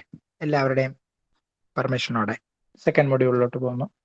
സെക്കൻഡ് മൊഡ്യൂളിൽ നമുക്ക് സർവേയിങ് എന്നൊരു ടോപ്പിക് ഉണ്ട്. സർവേയിങ് വളരെ ഇമ്പോർട്ടൻ്റ് ആയിട്ടുള്ള ടോപ്പിക്കാണ്. സർവേയിങ് എന്ന് ശരിക്കും ഫസ്റ്റ് മൊഡ്യൂളിൽ വരേണ്ട ടോപ്പിക് ആയിരുന്നു. എന്തിനാ സെക്കൻഡ് മൊഡ്യൂളിൽ ഇട്ടേക്കുന്നതെന്ന് അറിയത്തില്ല. എന്നാലും സെക്കൻഡ് മൊഡ്യൂളിൽ സർവേയിങ് എന്ന് പറഞ്ഞ ടോപ്പിക്കിൽ നിന്ന് ഒരു ചോദ്യം ഇമ്പോർട്ടൻ്റ് ആയിട്ട് പഠിക്കണം. Principles of surveying. ഏറ്റവും ഇമ്പോർട്ടൻ്റ് ആയിട്ട് സർവേയിങ്ങിൽ നിന്ന് പഠിക്കേണ്ട, പലപ്പോഴും റിപ്പീറ്റ് ചെയ്ത് ചോദിക്കുന്ന ചോദ്യം പ്രിൻസിപ്പിൾസ് ഓഫ് സർവേയിങ്. 2 പ്രിൻസിപ്പിൾസ് ഉണ്ട് സർവേയിങ്ങിന്. 1 is to work from whole to part. ഒരു സർവേ വർക്ക് എടുത്താൽ അതിന്റെ ഏറ്റവും പുറത്ത് നിന്ന് അകത്തേക്ക് വർക്ക്, ഹോൾ ടു പാർട്ട്, ഒരു പാർട്ടിലേക്ക് വർക്ക് ചെയ്യുക എന്നുള്ളത് ആദ്യത്തെ പ്രിൻസിപ്പിൾ. രണ്ടാമത്, ഏതൊരു പോയിന്റ് എടുത്താലും അതിനെ 2 റെഫറൻസുകൾ ഉപയോഗിച്ച് മാത്രം മാർക്ക് ചെയ്യുക എന്ന് പറഞ്ഞാൽ. അപ്പൊ ഇങ്ങനെ 2 പ്രിൻസിപ്പിൾസ് ഉണ്ട്. ഇത് തെറ്റിപ്പോയരുത്, വേറൊന്നുമായിട്ട് ഇതിനെ ബന്ധിപ്പിച്ചെടുക്കരുത്. പ്രിൻസിപ്പിൾസ് ഓഫ് സർവേയിങ് വളരെ വളരെ ഇമ്പോർട്ടൻ്റ് ആയിട്ടുള്ള ചോദ്യം. പ്രിൻസിപ്പിൾസ് ഓഫ് സർവേയിങ് പോലെ തന്നെ അതിൽ നിന്ന് ചോദിക്കാൻ സാധ്യതയുള്ള ഒരു ചോദ്യം കൂടെ ഇതിന്റെ കൂടെ പറയുന്നു, ക്ലാസിഫിക്കേഷൻ ഓഫ് സർവേയിങ്. അതിൽ തന്നെ primary classification of surveying. Plain surveying എന്നും ജിയോഡറ്റിക് സർവേയിങ് എന്നും പറഞ്ഞ സർവേയിങ്ങിനെ പ്രൈമറിലി 2 ആയിട്ട് ക്ലാസിഫൈ ചെയ്ത് വെച്ചിട്ടുണ്ട്. 1 is plain surveying, other is geodetic surveying. ഒരുപാട് കാര്യങ്ങളുണ്ട് സർവേയിൽ പഠിക്കാൻ, പക്ഷേ ഈ 2 കാര്യങ്ങൾ നിർബന്ധമായിട്ടും പഠിച്ചിരിക്കുക. ഓക്കെ, plain surveying, geodetic surveying. Plain surveying എന്ന് പറഞ്ഞാൽ up to 100 square miles area ഉള്ള സ്ഥലങ്ങളാണ്. അതായത് 246 കിലോമീറ്റർ സ്ക്വയറിനകത്തുള്ള ഏരിയ ആണ് നമ്മൾ സർവേ ചെയ്യുന്നതെങ്കിൽ എർത്തിന്റെ കർവേച്ചർ നമ്മൾ ഇഗ്നോർ ചെയ്യും. അപ്പൊ നമ്മൾ വരയ്ക്കുന്ന ട്രയാങ്കിൾസ് എല്ലാം സ്ട്രെയിറ്റ് ട്രയാങ്കിൾസ് ആയിരിക്കും, പ്ലെയിൻ ട്രയാങ്കിൾസ് ആയിരിക്കും. അത്തരത്തിലുള്ള സർവേ വർക്കിൽ ചെറിയ തോതിലുള്ള ആക്യുറസി കുറവൊക്കെ ഉണ്ടാവും. അതിനെ വിളിക്കുന്നതാണ് പ്ലെയിൻ സർവേയിങ്. അല്ല, ഏറ്റവും ആക്യുറേറ്റ് ആയിട്ട് ചെയ്യേണ്ട സർവേ ആണെങ്കിൽ നമ്മൾ അവിടെ എർത്തിന്റെ കർവേച്ചർ കൺസിഡർ ചെയ്യും. സാധാരണ 100 സ്ക്വയർ മീറ്റേഴ്സിൽ 100 സ്ക്വയർ മൈൽസിൽ അല്ലെങ്കിൽ 250 സ്ക്വയർ കിലോമീറ്റേഴ്സിൽ കൂടുതലുള്ള ഏരിയ ആണെങ്കിലാണ് നമ്മൾ ജിയോഡറ്റിക് സർവേയിങ് ചെയ്യുക. അവിടെ നമ്മൾ നല്ല ആക്യുറേറ്റ് ആയിട്ടുള്ള വർക്കാണെങ്കിലാണ് നമ്മൾ ചെയ്യുക. സ്പെറിക്കൽ ട്രയാങ്കിൾസ് ആണ് നമ്മൾ മെഷർമെന്റിനൊക്കെ ആയിട്ട് ഉപയോഗിക്കുക, rather than plane triangles. Spherical triangles നമ്മൾ 3 കർവുകൾ 3 ആർക്കുകൾ കൂടി ചേർന്നുണ്ടാകുന്ന ട്രയാങ്കിൾ ആണ് നമ്മൾ വരയ്ക്കാൻ വേണ്ടിയൊക്കെ ഉപയോഗിക്കുക. ജിയോഡറ്റിക് സർവേയിങ്ങിന്റെ കൂടെ അതിന്റെ നോട്ട് എഴുതുമ്പോൾ പ്രത്യേകമായിട്ട് നോട്ട് ചെയ്യാവുന്ന ഒരു കാര്യം, geodetic surveying is used to establish control points എന്നൊരു പോയിന്റ് വേണമെങ്കിൽ എഴുതി സൂക്ഷിച്ചു വെക്കാം. Geodetic surveying is used to or is done to establish control points. ഇത് നിങ്ങൾ പ്രിൻസിപ്പിൾസ് ഓഫ് സർവേ പഠിക്കുമ്പോൾ first principle whole to part എന്ന് പറഞ്ഞ പ്രിൻസിപ്പിളിനെ പറ്റി എഴുതാൻ പഠിക്കുമ്പോൾ ഏതൊരു ഏരിയ സർവേ ചെയ്യണമെങ്കിലും ആ ഏരിയയിൽ ആദ്യം തന്നെ പല പാർട്ടായിട്ട് ഡിവൈഡ് ചെയ്ത് ഓരോ പാർട്ടിലും ഓരോ കൺട്രോൾ പോയിന്റ് എസ്റ്റാബ്ലിഷ് ചെയ്യുകയും ആ കൺട്രോൾ പോയിന്റിനെ ബേസ് ചെയ്ത് ആ പാർട്ടിനെ സർവേ ചെയ്യുകയും ചെയ്യുമെന്നാണ് നമ്മൾ പഠിക്കുന്നത്. ആ കൺട്രോൾ പോയിന്റ് വളരെ ആക്യുറേറ്റ് ആയിട്ട് മെഷർ ചെയ്യണം, എന്നാൽ മാത്രമേ ബാക്കിയുള്ള വർക്കിന് ആക്യുറസി നമുക്ക് ഉണ്ടാക്കാൻ വേണ്ടി പറ്റുള്ളൂ. ഓക്കെ, അപ്പൊ ആ കൺട്രോൾ പോയിന്റ് എസ്റ്റാബ്ലിഷ് ചെയ്യാൻ ഏത് സർവേ ആണ് ചെയ്യാൻ ചോദിച്ചാൽ ജിയോഡറ്റിക് സർവേയിങ് ആണ് ചെയ്യുക. ഓക്കെ, അപ്പൊ ഈ 2 ചോദ്യങ്ങൾ സർവേയിൽ നിന്ന്, ഒന്ന് principles of surveying, 2 primary classification of surveying. ഇതുകൊണ്ട് തീർന്നില്ല, പക്ഷെ എന്നാലും ഈ 2 ചോദ്യങ്ങൾ വളരെ ഇമ്പോർട്ടന്റ് ആയിട്ട് പഠിച്ചിരിക്കുക. ക്ലിയർ ആണല്ലോ? ഇനി കുറെ മെറ്റീരിയൽസിനെ പറ്റി പറയുന്നുണ്ട്.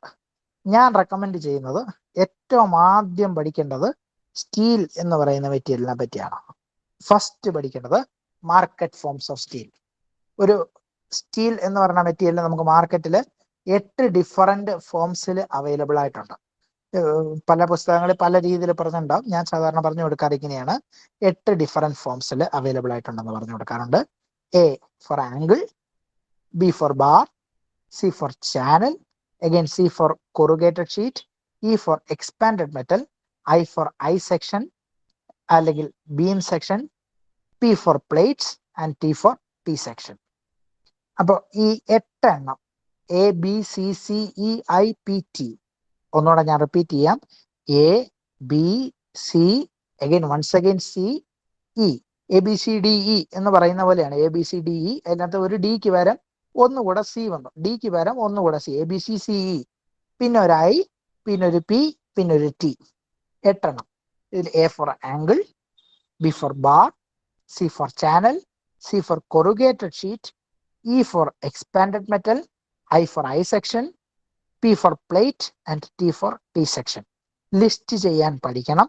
അതിനൊപ്പം 3 എണ്ണത്തിനെ പറ്റി എക്സ്പ്ലെയിൻ ചെയ്യാൻ പഠിക്കണം.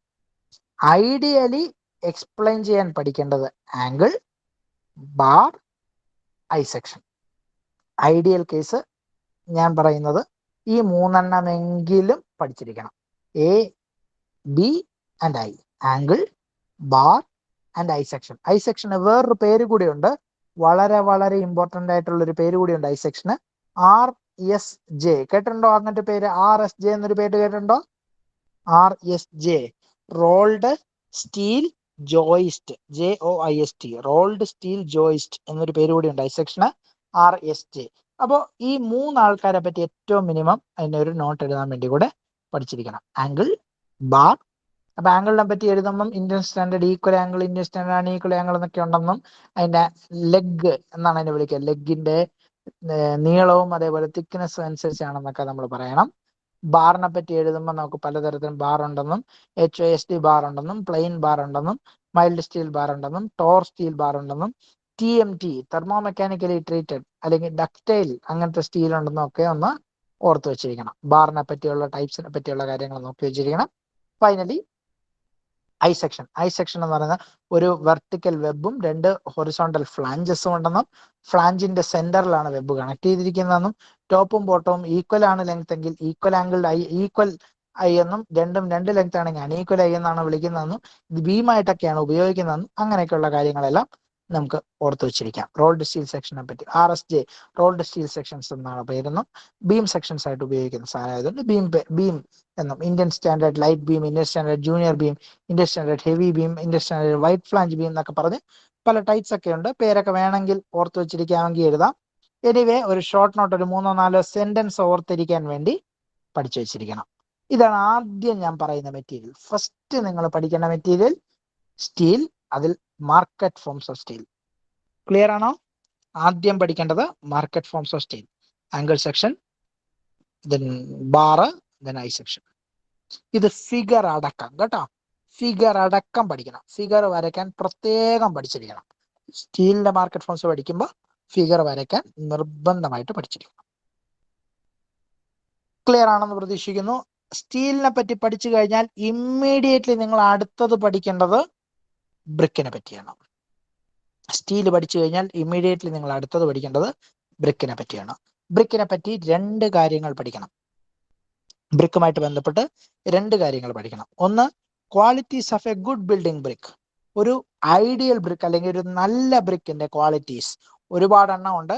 സൈസ് ഉണ്ട്, അതിന്റെ ഷേപ്പ് ഉണ്ട്, അതിന്റെ കളർ ഉണ്ട്, അതിന്റെ ടെക്സ്ചർ ഉണ്ട്, അത് തമ്മിൽ സ്ട്രൈക്ക് ചെയ്യുമ്പോൾ ഉണ്ടാവുന്ന ഒരു മെറ്റാലിക് റിംഗിങ് സൗണ്ട് ഉണ്ട്, ഒരു ഫിംഗർ നെയിൽ വെച്ച് സ്ക്രാച്ച് ചെയ്താൽ അതിൽ പാട് വീഴില്ല എന്നുള്ളതുണ്ട്, 1 മീറ്റർ പൊക്കത്ത് നിന്ന് താഴെ ഇട്ട് കഴിഞ്ഞാൽ അത് പൊട്ടില്ല എന്നുള്ളതുണ്ട്. ഇങ്ങനെ കുറെ പ്രോപ്പർട്ടീസ് ഉണ്ട്. Good properties of N ideal brick അല്ലെങ്കിൽ ഒരു ഗുഡ് ബിൽഡിംഗ് ബ്രിക്കിനെ പറ്റിയുള്ള പ്രോപ്പർട്ടീസ് ഒരു 5-6 പോയിന്റ്സ് പഠിച്ചിരിക്കണം. ബ്രിക്കിനെ പറ്റി ആദ്യം പഠിക്കേണ്ടത് properties of a good quality brick, good qualities of a good brick. എഴുതി പോകുന്നുണ്ടെന്ന് ഞാൻ പ്രതീക്ഷിക്കുന്നു. സ്റ്റീലാണ് പറഞ്ഞത് ആദ്യം. സ്റ്റീൽ കഴിഞ്ഞാൽ രണ്ടാമത് പഠിക്കേണ്ട മെറ്റീരിയൽ ബ്രിക്ക്. ബ്രിക്ക് എന്ന് പറഞ്ഞ material properties of a good quality brick. ഒരു ഗുഡ് ബ്രിക്കിന്റെ ക്വാളിറ്റീസ് എന്തൊക്കെ, അതിന്റെ പ്രോപ്പർട്ടീസ് എന്തൊക്കെ. രണ്ടാമത് ഈക്വലി ഇമ്പോർട്ടന്റ് ആയിട്ട് ബ്രിക്ക് എന്ന് പഠിക്കേണ്ടത് classification of brick. Brick 4 classify, broadly 2 classify ചെയ്തിട്ടുണ്ട്. ആ രണ്ടാമത്തതാണ് നമ്മൾ സാധാരണ ഉപയോഗിക്കുന്ന ബ്രിക്ക്. അതിനെ 4 ക്ലാസിഫൈ ചെയ്തിട്ടുണ്ട്. ഞാൻ പറഞ്ഞുതരാം, ആ പേരുകളൊന്ന് നോട്ട് ചെയ്ത് വെക്കോളൂ. എന്നിട്ട് അതിന്റെ കൂടെ ഞാൻ ഓരോ അതിന്റെ സ്പെഷ്യാലിറ്റീസ് ആദ്യം പറയാം. ആദ്യം പേരുകളാണ് പറയുന്നത്, എന്നിട്ട് സ്പെഷ്യാലിറ്റീസ് പറയാം. ആദ്യം ബ്രോഡായിട്ട് 2 unburned ബ്രിക്കും burned ബ്രിക്കും. Unburned, UNBURNT, unburned കത്തിക്കാത്തത് എന്നുള്ള അർത്ഥം. Unburned ബ്രിക്കും burned ബ്രിക്കും. ഈ അൺബേൺഡ് ബ്രിക്കിന് വേറൊരു പേരുകൂടി ഉണ്ട്, sun dried brick. Okay, unburned ബ്രിക്കിന് വേറൊരു പേരുകൂടി ഉണ്ട്, sun dried brick. Sun dried brick എന്ന് പറഞ്ഞാൽ ആ പേരിൽ തന്നെ ക്ലിയർ ആണല്ലോ, നമ്മൾ കത്തിക്കുന്നൊന്നുമില്ല. ഇതിനടുത്ത് ചുമ്മാ മോൾഡൊക്കെ ചെയ്തിട്ട് ഈ സാധനത്തിനെ സൂര്യന്റെ വെയിലത്ത് വെച്ച് ഉണക്കിയെടുക്കുന്നതാണ്. അപ്പൊ ഒബ്വിയസ്ലി അതിന് ഭയങ്കര ക്വാളിറ്റി കുറവായിരിക്കും. ഏറ്റവും മോശം സാധനത്തിന് വേണ്ടി മാത്രമേ ഇത് ഉപയോഗിക്കത്തുള്ളൂ. ഓക്കെ, സോ ദാറ്റ് ഈസ് ഏറ്റവും മോശം ക്വാളിറ്റി സാധനം. സാധാരണ നമ്മൾ ബിൽഡിംഗ് ബ്രിക്ക് എന്ന് പറയുമ്പോൾ അതിനെ അല്ല ഉദ്ദേശിക്കുന്നത്. ബിൽഡിംഗ് ബ്രിക്ക് എന്ന് പറയുമ്പോൾ ബേൺഡ് ബ്രിക്കിനെ ഉദ്ദേശിക്കുന്നത്. Whenever we speak about building brick we mean burnt brick. Okay, just ഒരു പ്രൈമറി ക്ലാസിഫിക്കേഷൻ. ഈ ബേൺഡ് ബ്രിക്കിന് 4 ഡിഫറെന്റ് ക്ലാസ് ഉണ്ട്, 4 ഡിഫറെന്റ് ടൈപ്പ് ഉണ്ട്. First class, second class, third class, fourth class. 4 different സാധനമുണ്ട്. ഈ 4 സാധനത്തിനെ പറ്റി 2-3 സെന്റൻസ് എഴുതാൻ പഠിച്ചിരിക്കണം. ഈ 4 സാധനത്തിനെ പറ്റി എഴുതാൻ വേണ്ടി ഏറ്റവും എളുപ്പമുള്ള സാധനം AB, ഫസ്റ്റ് ക്ലാസ്സും സെക്കൻഡ് ക്ലാസ്സും 2 സാധനവും കിൻ എന്ന് പറയുന്ന സാധനത്തിലാണ് ബേൺ ചെയ്യുന്നത്. ഫസ്റ്റ് ക്ലാസ്സും സെക്കൻഡ് ക്ലാസ്സും എവിടെ ബേൺ ചെയ്യുന്നത്? കിൻ, KILN എന്നാ എഴുതുന്നത്. എൽ സൈലന്റ് ആണ്, കിലിൻ നല്ല വായിക്കുന്നത്. കിൻ, KILN. പരീക്ഷയ്ക്ക് പിന്നെ വായിച്ച് കാണിച്ചു കൊടുക്കേണ്ടാത്തതുകൊണ്ട് കുഴപ്പമില്ല, കിലിൻ എന്ന് വായിച്ചാലും കുഴപ്പമില്ല. KILN, കിൻ എന്നാണ് വായിക്കുന്നത്, എഴുതേണ്ടത് KILN, കിലിൻ. ഓക്കെ, കിൻ. കിന്നിലാണ് എന്ത് ബേൺ ചെയ്യുന്നത്? ഫസ്റ്റ് ക്ലാസ്സും സെക്കൻഡ് ക്ലാസ്സും ബ്രിക്ക് ബേൺ ചെയ്യുന്നത് കിന്നിലാണ്. കൃത്യമായി അടുക്കി വെച്ച് ചൂടാക്കും. ഇതാണ് പരിപാടി, അടുക്കി വെച്ച് ചൂടാക്കും. അപ്പൊ എല്ലായിടത്തും ഒരേപോലെ ചൂടെത്തും.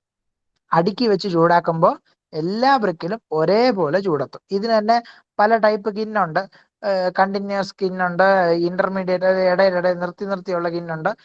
അതിനെപ്പറ്റി ടൈപ്പിനെ പറ്റിയൊന്നും നിങ്ങൾ കൂടുതൽ പലതരത്തിലുള്ള ഫർണസ് ഉണ്ട്, അതിനെപ്പറ്റിയൊന്നും നമ്മൾ ഡീറ്റെയിലോട്ടൊന്നും പോകുന്നില്ല. ഓക്കെ, തൽക്കാലം കിന്നിലാണ് ചൂടാക്കുന്നത്. ഏതൊക്കെ? ഫസ്റ്റും സെക്കൻഡ് ക്ലാസ് ബ്രിക്കുകൾ കിന്നിലാണ് ചൂടാക്കുന്നത്. സോ ഒബ്വിയസ്ലി തേർഡും ഫോർത്തും ക്ലാസ് ബ്രിക്കുകൾ വേറെ എവിടെയാണ് ചൂടാക്കുന്നല്ലോ. ആ ചൂടാക്കുന്ന സ്ഥലത്തിനെ വിളിക്കുന്നത് ക്ലാമ്പ് എന്നാണ്. Okay, CLAMP, clamp. കിന്നിലാണ് ഫസ്റ്റും സെക്കൻഡും ക്ലാസ് ബ്രിക്ക് ബേൺ ചെയ്യുന്നത്. Third and fourth class bricks are clamp burnt. ക്ലാമ്പിലാണ് ബേൺ ചെയ്യുന്നത്, കൂട്ടിയിട്ട് കത്തിക്കും. ചുമ്മാ കൂട്ടിയിട്ട് ചവറൊക്കെ കൂട്ടിയിട്ട് കത്തിക്കുന്ന പോലെ കൂട്ടിയിട്ട് കത്തിക്കും. സോ ഒബ്വിയസ്ലി എല്ലാ ബ്രിക്കിലും ഒരേപോലെ ആയിരിക്കില്ല ചൂടെത്തുന്നത്. ചിലയിടത്ത് ചൂട് കൂടുതലെത്തും. അപ്പം വല്ലാതെ ചൂട് കൂടി കഴിഞ്ഞാൽ അത് പൊട്ടിപ്പോകും, ബ്രിട്ടിലായി പോകും. തീരെ ചൂടെത്തിയില്ലെങ്കിൽ അത് മര്യാദയ്ക്കാവില്ല, അതിന് സ്ട്രെങ്ത് ഉണ്ടാവില്ല. അപ്പം ചിലത് നല്ലതായിരിക്കും, ചിലത് മോശമായിരിക്കും. So we don't have a control over the quality of the bricks. ഇതാണ് ക്ലാമ്പ് ബേണ്ടിന്റെ പ്രശ്നം. 3 ഉം 4 ഉം കുറച്ചുകൂടെ ക്വാളിറ്റി കുറഞ്ഞ brick. Okay, so 1 and 2 kiln burnt. First class second class kiln burnt, third and fourth class clamp burnt. ഇതാണ് ആദ്യത്തെ. ഇനി രണ്ടാമത്തെ വ്യത്യാസം ഫസ്റ്റും സെക്കൻഡും തമ്മിൽ. ഫസ്റ്റ് ക്ലാസ് ബ്രിക്ക് എന്ന് പറയുന്നതാണ് ഐഡിയൽ, ഏറ്റവും നല്ല ബ്രിക്ക് എന്ന് പറയുന്നത് ഫസ്റ്റ് ക്ലാസ് ബ്രിക്ക്. ഏറ്റവും നല്ല brick first class brick is best brick. First class brick table moulded ആണ്. ഒരു ടേബിൾ വെച്ച് അതിന്റെ ഷേപ്പ് ഒക്കെ, അതിനെ ഷേപ്പ് ചെയ്യുന്നതൊക്കെ ടേബിൾ മോൾഡഡ് അല്ലെങ്കിൽ machine moulded. Either table moulded or machine moulded. ഒന്നെങ്കിൽ ടേബിളിന്റെ മോളിൽ വെച്ച് കൃത്യമായിട്ട് ഇത് ചെയ്യും, അല്ലെങ്കിൽ മെഷീനിൽ മോൾഡ് ചെയ്യും. And they are wire cut. Wire ഉപയോഗിച്ച് കട്ട് ചെയ്യും, അപ്പോൾ പെർഫെക്റ്റ് എഡ്ജസ് കിട്ടും. Okay, first class bricks are table or machine moulded and wire cut, meaning we get the perfect edges, perfect ഷേപ്പിൽ നമുക്ക് കിട്ടുന്ന ബ്രിക്കുകളാണ് ഫസ്റ്റ് ക്ലാസ് ബ്രിക്കിലുള്ളത്. And because they are in perfect shape and perfect edges, അത് നല്ല perfect ബ്രിക്കുകൾ ആയതുകൊണ്ട് തന്നെ ഇതിന്റെ മുകളിൽ ഒരു ഫിനിഷിംഗ് കോട്ടിന്റെ ആവശ്യമില്ല, പ്ലാസ്റ്റർ ഒന്നും ചെയ്യേണ്ട. സാധാരണ ബ്രിക്കായിട്ട് കണ്ടു നിൽക്കുന്ന കെട്ടിടങ്ങളിലാണ് നമ്മൾ സാധാരണ ഫസ്റ്റ് ക്ലാസ് ബ്രിക്ക് ഉപയോഗിക്കുക. So the brick surface will be exposed when we use first class brick. അതിന്റെ മുകളിൽ പിന്നെ പ്ലാസ്റ്ററും പെയിന്റും ഒക്കെ ചെയ്ത് കഴിഞ്ഞാൽ നമ്മൾ ഈ ഫസ്റ്റ് ക്ലാസ് ബ്രിക്ക് ഉപയോഗിച്ചതിന്റെ ഗുണം തീരും. ഫസ്റ്റ് ക്ലാസ് ബ്രിക്കും സെക്കൻഡ് ക്ലാസ് ബ്രിക്കും തമ്മിലുള്ള വ്യത്യാസം മെയിൻ ആയിട്ട് അതിന്റെ അപ്പിയറൻസിലാണ്. കാണുമ്പോൾ നല്ല പെർഫെക്റ്റ് സാധനമാണെങ്കിൽ അത് ഫസ്റ്റ് ക്ലാസ് ബ്രിക്കാണ്. അപ്പൊ അപ്പിയറൻസ് കാണാൻ പറ്റണം, എന്നാലേ അത് ഉപയോഗിക്കുന്നതിനുള്ള ഗുണമുള്ളൂ. വില കൂടുതലാണ്, അപ്പൊ ആ സാധനം വിലയുടെ വ്യത്യാസം കിട്ടണമെങ്കിൽ അത് കാണാൻ പറ്റണം. സോ അതിന് വേണ്ടിയിട്ട് ദേ ആർ നോട്ട് പ്ലാസ്റ്റേർഡ് ആവാം, അതിന്റെ മുകളിൽ പ്ലാസ്റ്റർ ചെയ്യാറില്ല. എന്നാൽ സെക്കൻഡ് ക്ലാസ് ബ്രിക്ക് എന്ന് പറയുന്നത് ദേ ആർ ഗ്രൗണ്ട് മോൾഡഡ്. സെക്കൻഡും തേർഡും രണ്ട് ക്ലാസ്സും ഗ്രൗണ്ട് മോൾഡഡ് ആണ്. ഓക്കെ, അപ്പൊ ഇത്രയാണ് മേജർ ആയിട്ടുള്ള ഡിഫറൻസ്. അതിനെ പറ്റിയുള്ള ഡിഫറൻസ് ഓർക്കാം. സ്റ്റീല് പറഞ്ഞു, മാർക്കറ്റ് ഫോംസ് സ്റ്റീൽ. ബ്രിക്ക് പറഞ്ഞു, ബ്രിക്കിനകത്ത് 2 ചോദ്യം പറഞ്ഞു. ഒന്നാമത്തെ ചോദ്യം qualities of a good brick, രണ്ടാമത്തെ ചോദ്യം ക്ലാസിഫിക്കേഷൻ ഓഫ് ബ്രിക്ക്. മൂന്നാമത് ഈക്വലി ഇമ്പോർട്ടന്റ് ആയിട്ട് പഠിക്കേണ്ടത് സിമെന്റ് എന്ന് പറഞ്ഞൊരു മെറ്റീരിയലിനെ പറ്റിയാണ്. സിമെന്റ് എന്ന് പറയുന്ന മെറ്റീരിയലിനെ പറ്റിയാണ് മൂന്നാമത് ഇമ്പോർട്ടന്റ് ആയിട്ട് പഠിക്കേണ്ടത്. സിമെന്റ് എന്ന് പറഞ്ഞ മെറ്റീരിയലിനെ പറ്റി 2 സാധനം പഠിക്കണം. ഏറ്റവും കൂടുതൽ ചോദിച്ചിട്ടുള്ള ചോദ്യം ടൈപ്സ് ഓഫ് സിമെന്റ്. ഏറ്റവും കൂടുതൽ ചോദിച്ചിട്ടുള്ള ചോദ്യം types of cement. Types of cement എന്ന് പറയുമ്പോൾ നമ്മൾ ലിസ്റ്റ് ചെയ്യാൻ പഠിക്കണം. നേരത്തെ പറഞ്ഞ പോലെ തന്നെ ലിസ്റ്റ് ചെയ്യാൻ പഠിക്കണം. പല ടൈപ്പ് സിമെന്റ് ഉണ്ട്. Expanding cement, low heat cement, quick setting cement, rapid hardening cement, white cement, coloured cement, high alumina cement, sulphate resisting cement. ഇങ്ങനെ കുറെ ടൈപ്പ് സിമെന്റ് ഉണ്ട്. സിമെന്റിന്റെ പേരുകൾ ലിസ്റ്റ് ചെയ്യാൻ ഒരു 5-6 എണ്ണമെങ്കിലും ലിസ്റ്റ് ചെയ്യാൻ വേണ്ടി പഠിക്കണം. ഒരു 3-4 എണ്ണത്തിനെ പറ്റി എക്സ്പ്ലനേഷൻ എഴുതാനും പഠിക്കണം. ഓക്കെ, ഞാൻ സജസ്റ്റ് ചെയ്യുന്ന 3-4 എണ്ണം പറയാം. 1 quick setting cement, 2 rapid hardening cement, 3 low heat cement, 4 pozzolana, Portland pozzolana cement PPC. ഈ 4 എണ്ണമാണ് ഞാൻ സജസ്റ്റ് ചെയ്യാം. 3 എണ്ണമെങ്കിലും പഠിക്കുക. ആദ്യത്തെ 3 എണ്ണം ഏറ്റവും കുറഞ്ഞ ആ 3 എണ്ണം പഠിക്കുക. Quick setting cement, rapid hardening cement, low heat cement. ഈ 3 എണ്ണത്തിനെ പറ്റി എഴുതാൻ വേണ്ടി പഠിക്കുക. ഏറ്റവും മിനിമം ലിസ്റ്റ് ഔട്ട് ചെയ്യാൻ പഠിക്കുക. ഈ 3 എണ്ണത്തിനെ പറ്റി എഴുതാൻ വേണ്ടി പഠിക്കുക. ഓക്കെ, സോ സ്റ്റീല് പറഞ്ഞു, അടുത്തത് ബ്രിക്ക് പറഞ്ഞു, അടുത്തത് സിമെന്റിന്റെ ഈ ഒരു ചോദ്യം പറഞ്ഞു. നാലാമത് സിമെന്റിന്റെ അടുത്ത ചോദ്യം ഗ്രേഡ്സ് ഓഫ് സിമെന്റ്. ഇത് സിമെന്റിലും കോൺക്രീറ്റിലും ഇതേ ചോദ്യം.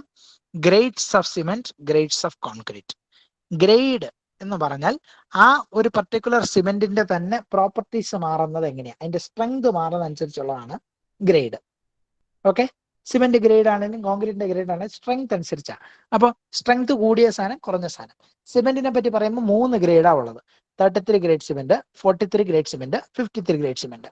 33 ഗ്രേഡ് സിമെന്റ് എന്ന് പറഞ്ഞാൽ 28 ദിവസം ക്യൂർ ചെയ്ത് കഴിയുമ്പോഴത്തേന് 33 ന്യൂട്ടൺസ് പെർ mm² സ്ട്രെങ്ത് കിട്ടുന്നതാണ് 33 grade cement. 43 Newton's per mm² minimum കിട്ടിക്കഴിഞ്ഞാൽ അതിനെ 43 ഗ്രേഡ് സിമെന്റ് എന്ന് വിളിക്കും. 53 മിനിമം കിട്ടിക്കഴിഞ്ഞാൽ അതിനെ 53 ഗ്രേഡ് സിമെന്റ് എന്ന് വിളിക്കും. അത്രേ ഉള്ളൂ, സിമ്പിളാണ്. അതിനെപ്പറ്റി കുറെ കഥയൊക്കെ ഉണ്ട് പറയാനായിട്ട്, എന്ത് ക്യൂബാ ഉപയോഗിക്കുന്നത് അങ്ങനെയൊക്കെ പറഞ്ഞ് ജസ്റ്റ് ഒന്ന് വായിച്ച് നോക്കിക്കോണം. 7 സെന്റിമീറ്റർ സൈസുള്ള ക്യൂബാണ്, അല്ലെങ്കിൽ 100 centimetre square 50 centimetre square area വരുന്ന ക്യൂബാണ് ഉപയോഗിക്കുന്നത്. അതിന് 28 ഡേ ക്യൂർ ചെയ്തിട്ടാണ് എന്നൊക്കെയുള്ള അതിന്റെ ബേസിക് കഥകളുണ്ട്. ടെസ്റ്റ് ചെയ്യുന്നതിന് മുന്നേ ഉള്ള കാര്യങ്ങൾ അതൊക്കെ നോക്കിക്കോണം.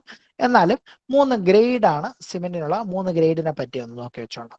ഇതേപോലെ കോൺക്രീറ്റ് എന്ന് പറഞ്ഞ മെറ്റീരിയൽ, തൊട്ടടുത്ത മെറ്റീരിയൽ അതാ, കോൺക്രീറ്റ് എന്ന് പറഞ്ഞ മെറ്റീരിയലിനും ഗ്രേഡ് പഠിക്കണം. കോൺക്രീറ്റിന്റെ ഗ്രേഡ് എന്ന് പറയുന്നത് അതിന്റെ കോൺസ്റ്റിറ്റ്യൂവന്റ് റേഷ്യോ അനുസരിച്ച് മാറിക്കൊണ്ടിരിക്കുന്ന സാധനമാണ്. കോൺക്രീറ്റിലെ 3 കോൺസ്റ്റിറ്റ്യൂവന്റ് ആണ് ഉള്ളത്. വെള്ളമുണ്ട്, വെള്ളം അല്ലാതെ 3 കോൺസ്റ്റിറ്റ്യൂവൻസ് ഉണ്ട് മെയിൻ ആയിട്ട്. ഒന്ന് സിമെന്റ്, ഒന്ന് സാൻഡ് അല്ലെങ്കിൽ ഇനേർട്ട് ഫില്ലർ, പിന്നെ അഗ്രിഗേറ്റ്, കോഴ്സ് അഗ്രിഗേറ്റ്. ഈ 3 സാധനങ്ങളാണ് അതിന്റെ കോൺസ്റ്റിറ്റ്യൂവൻസ്. അതിന്റെ ratio cement is to sand is to aggregate എന്ന് പറയുന്ന റേഷ്യോ അനുസരിച്ച് ഇതിന്റെ സ്ട്രെങ്തിൽ വ്യത്യാസം വരും. അതനുസരിച്ചാണ് കോൺക്രീറ്റിന്റെ ഗ്രേഡുകൾ ഉള്ളത്. ഏറ്റവും സ്റ്റാർട്ട് ചെയ്യുന്ന ഗ്രേഡ് എന്ന് പറയുന്നത് M5 എന്ന് പറയുന്ന ഗ്രേഡാണ്.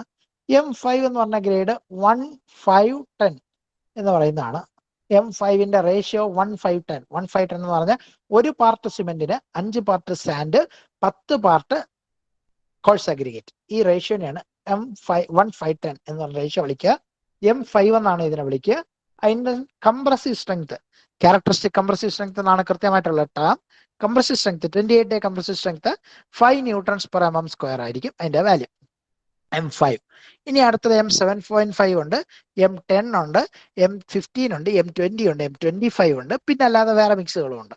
അപ്പൊ ഇത്രയും സാധനങ്ങളൊക്കെ. അപ്പൊ ഇതിനെന്ത് ചെയ്യുമെന്ന് പറഞ്ഞാൽ ഈ 1:5:10 എന്ന് പറഞ്ഞതിനകത്തുനിന്ന് താഴോട്ട് വരണം. ഈ 1 അതേപോലെ പോകണം. 5:10 എന്ന് പറഞ്ഞാൽ അടുത്ത് 4:8 എന്നാവണം. 5 4ആയി. അപ്പൊ 4ന്റെ ഇരട്ടിയാണ് അവിടെ എഴുതുക 8. 5ന്റെ ഇരട്ടി ആയിരുന്നു 10, 5ന് 4ആയി, 4ന്റെ ഇരട്ടി 8. ഇനി 4 3 ആവണം. 3 ആകുമ്പോഴത്തേന് 3ന്റെ ഇരട്ടി 6, 3 2 ആവണം, 2ന്റെ ഇരട്ടി 4. അപ്പം 1:5:10 ആയിരുന്നു ആദ്യം. അടുത്തത് 1:4:8, അടുത്തത് 1:3:6, അടുത്തത് 1:2:4, 5 4 3 2, അടുത്തത് 1 അല്ല 1.5. 2 കഴിഞ്ഞാൽ 1.5 ഉണ്ട്. 1:1.5:3, 1.5യുടെ ഇരട്ടി 3. അത് കഴിഞ്ഞാൽ 1:1:2. അപ്പൊ ഇങ്ങനെയാണ് അതിന്റെ റിച്ച് മിക്സസ് പോകുന്നത്. 1:5:10 ആയിരുന്നു, 5 4ആയി, 4 3ആയി, 3 2ആയി, 2 1.5ആയി, 1.5 1ആയി. ഓക്കെ. ഇതേ സാധനത്തിന്റെ പേര് വരുമ്പോഴത്തേന് അരയുടെ സാധനം വരുന്നത്, ഇതിപ്പോ നമ്മൾ അര പറഞ്ഞത് താഴേന്ന് രണ്ടാമതാണ് അര പറഞ്ഞത്. ഏറ്റവും ആദ്യം 5 പറഞ്ഞു, 4 പറഞ്ഞു, 3 പറഞ്ഞു, 2 പറഞ്ഞു, അത് കഴിഞ്ഞ് 1.5 പറഞ്ഞിട്ട് 1 പറഞ്ഞു, താഴേന്ന് രണ്ടാമത് പറഞ്ഞു. പേരിൽ അര വരുന്നത് മോളിൽ നിന്ന് രണ്ടാമതാണ്. M5ലാണ് തുടങ്ങുന്നത്. M5 കഴിഞ്ഞ് അടുത്തത് M7.5 അരയാണ്. M7.5 അടുത്തത് M10, M15, M20, M25. പേര് 5 വെച്ചാ കൂടുന്നത്. 5 വെച്ച് കൂടുന്നതിന്റെ ആദ്യത്തെ കഴിഞ്ഞ് രണ്ടാമത്തേന് അരയാണ്, പകുതി. M5ന്ന് M10ലോട്ടല്ല, M7.5ലോട്ട്. ഇതാണ് ഗ്രേഡ്സ് ഓഫ് കോൺക്രീറ്റ്. ഇതും പരീക്ഷയ്ക്ക് ചോദിക്കാറുണ്ട്. ഗ്രേഡ്സ് ഓഫ് കോൺക്രീറ്റ് കഴിഞ്ഞാൽ പിന്നെ കോൺക്രീറ്റിൽ ഒരു ചോദ്യം കൂടിയാണ് ഇമ്പോർട്ടന്റ് ആയിട്ട് ചോദിക്കാറ്, ടൈപ്സ് ഓഫ് കോൺക്രീറ്റ്. കോൺക്രീറ്റ് 2 തരത്തിലാണ് ഉള്ളത്. ബ്രോഡായിട്ട് കോൺക്രീറ്റിന്റെ ക്ലാസിഫിക്കേഷൻ 2 ആയിട്ടാണ്. ഒന്ന് പ്ലെയിൻ സിമെന്റ് കോൺക്രീറ്റ് അഥവാ PCC, രണ്ടാമത് RCC, reinforced cement concrete. PCC and RCC classification important. Steel ഉണ്ട്, സ്റ്റീൽ ഇല്ല, റീഇൻഫോഴ്സ്മെന്റ് ഉണ്ട് ഇല്ല എന്നുള്ളതാണ്. അതിന്റെ ആപ്ലിക്കേഷൻ അതനുസരിച്ച് മാറും. ടെൻഷൻ റെസിസ്റ്റ് ചെയ്യാനുള്ള കഴിവ് PCCക്ക് ഭയങ്കര കുറവാണ്, RCCക്ക് ടെൻഷൻ റെസിസ്റ്റ് ചെയ്യാനുള്ള കഴിവുണ്ട്. അപ്പൊ ഇതാണ് അതിന്റെ വ്യത്യാസം. അതിനെപ്പറ്റി ഒരു ഷോർട്ട് നോട്ട് എഴുതാൻ വേണ്ടി compare between PCC and RCC എന്നാണ് ചോദ്യം ചോദിച്ച് കണ്ടിട്ടുള്ളത്. ഓക്കെ. അപ്പൊ ബിൽഡിംഗ് മെറ്റീരിയൽസ് സെക്കൻഡ് മൊഡ്യൂളിൽ ഇത്രയും ചോദ്യങ്ങൾ നിർബന്ധമായിട്ട് പഠിച്ചിരിക്കുക. നിർബന്ധമായിട്ട് പഠിച്ചിരിക്കേണ്ട ചോദ്യങ്ങൾ: ഒന്ന് സ്റ്റാർട്ടിങ് വിത്ത് സ്റ്റീലിന്റെ മാർക്കറ്റ് ഫോംസ്, രണ്ടാമത് ബ്രിക്കിനകത്ത് 2 ചോദ്യം, ഒന്ന് qualities of a good brick, 2 classification of brick. സിമെന്റിനകത്ത് 2 ചോദ്യം, ഒന്ന് ടൈപ്സ് ഓഫ് സിമെന്റ്, അടുത്ത ഗ്രേഡ്സ് ഓഫ് സിമെന്റ്. കോൺക്രീറ്റിനകത്ത് 2 ചോദ്യം, types of concrete, grades of concrete. Clear ആണോ? ക്ലിയർ ആണോ? ഇത്രയും ചോദ്യങ്ങൾ സെക്കൻഡ് മൊഡ്യൂളിൽ നിർബന്ധമായിട്ട് പഠിച്ചിരിക്കേണ്ട ചോദ്യങ്ങൾ. ഇതിനോട് ചേർത്ത് മോഡേൺ കൺസ്ട്രക്ഷൻ മെറ്റീരിയൽസ് സാധാരണ സ്ഥിരമായിട്ട് ചോദിക്കാറുണ്ട്. പക്ഷെ ഈ മോഡേൺ കൺസ്ട്രക്ഷൻ മെറ്റീരിയൽസ് സ്ഥിരമായിട്ട് ചോദിക്കാറുണ്ടെന്ന് പറഞ്ഞാലും നമ്മൾക്കത് ഇന്നതാണ് ചോദിക്കുക എന്ന് പറയാൻ പാടാണ്. അതുകൊണ്ട് ഞാൻ അത് നിർബന്ധമായിട്ട് പഠിക്കണമെന്ന് പറയാത്തത്. സമയം ഉണ്ടെങ്കിൽ 2 എണ്ണത്തിനെ പറ്റി പഠിക്കാൻ ഞാൻ സജസ്റ്റ് ചെയ്യും. ഒന്ന് ആർക്കിടെക്ചറൽ ഗ്ലാസ്, രണ്ടാമത് കോമ്പോസിറ്റ് മെറ്റീരിയൽസ്. 2 എണ്ണം ഞാൻ സജസ്റ്റ് ചെയ്യാം. സമയം ഉണ്ടെങ്കിൽ പഠിക്കുക. ആർക്കിടെക്ചറൽ ഗ്ലാസ്, കോമ്പോസിറ്റ് മെറ്റീരിയൽസ്, 2 എണ്ണത്തിനെ പറ്റി ഇവിടെ ഒന്ന് പഠിച്ചിരുന്നാൽ നല്ലതായിരുന്നു. അത് ഞാൻ അത്ര റെക്കമെൻഡ് ചെയ്യാത്ത, അതിന് ഏത് വേണോ ചോദിക്കാം. അത് ഒരുപാട് എണ്ണം ഉണ്ട്. 7 ഉണ്ട്. അതിൽ ഏത് വേണോ ചോദിക്കാവുന്നതുകൊണ്ടാണ് ഞാൻ അതിനെപ്പറ്റി കൂടുതൽ ഡിസ്ക്രൈബ് ചെയ്ത് പറയാത്തത്. Again I'd like to clarify once again, ഞാനിത് 100 മാർക്ക് കിട്ടാനുള്ളതിനെ പറ്റിയല്ല പറയുന്നത്, പാസ്സാവാൻ ഏറ്റവും മിനിമം പഠിക്കേണ്ടതിനെ പറ്റിയാണ് പറയുന്നത്. ആദ്യം പാസ്സാവുന്നതിനെ പറ്റി നോക്കിയിട്ട് അത് കഴിഞ്ഞിട്ട് കൂടുതൽ മാർക്ക് സ്കോർ ചെയ്യാൻ ഓഫ്കോഴ്സ് ഇതിനകത്തുള്ള ബാക്കി ചോദ്യങ്ങളൊക്കെ നിങ്ങൾക്ക് പഠിക്കാം. അപ്പോൾ സെക്കൻഡ് മൊഡ്യൂളിനെ പറ്റി പറഞ്ഞ കാര്യങ്ങൾ ക്ലിയർ ആണെന്ന് പ്രതീക്ഷിക്കുന്നു. നമ്മൾ ഒരുപാട് സമയം എടുത്തു, എന്നാലും ക്ലിയർ ആയിട്ട് നിങ്ങൾക്ക് മനസ്സിലായി പോയിട്ടുണ്ടെന്നുള്ള പ്രതീക്ഷയിലാണ് ഉള്ളത്. ക്ലിയർ ആണോ? എന്തെങ്കിലും സംശയങ്ങളുണ്ടോ ആർക്കെങ്കിലും? Anybody having any doubts?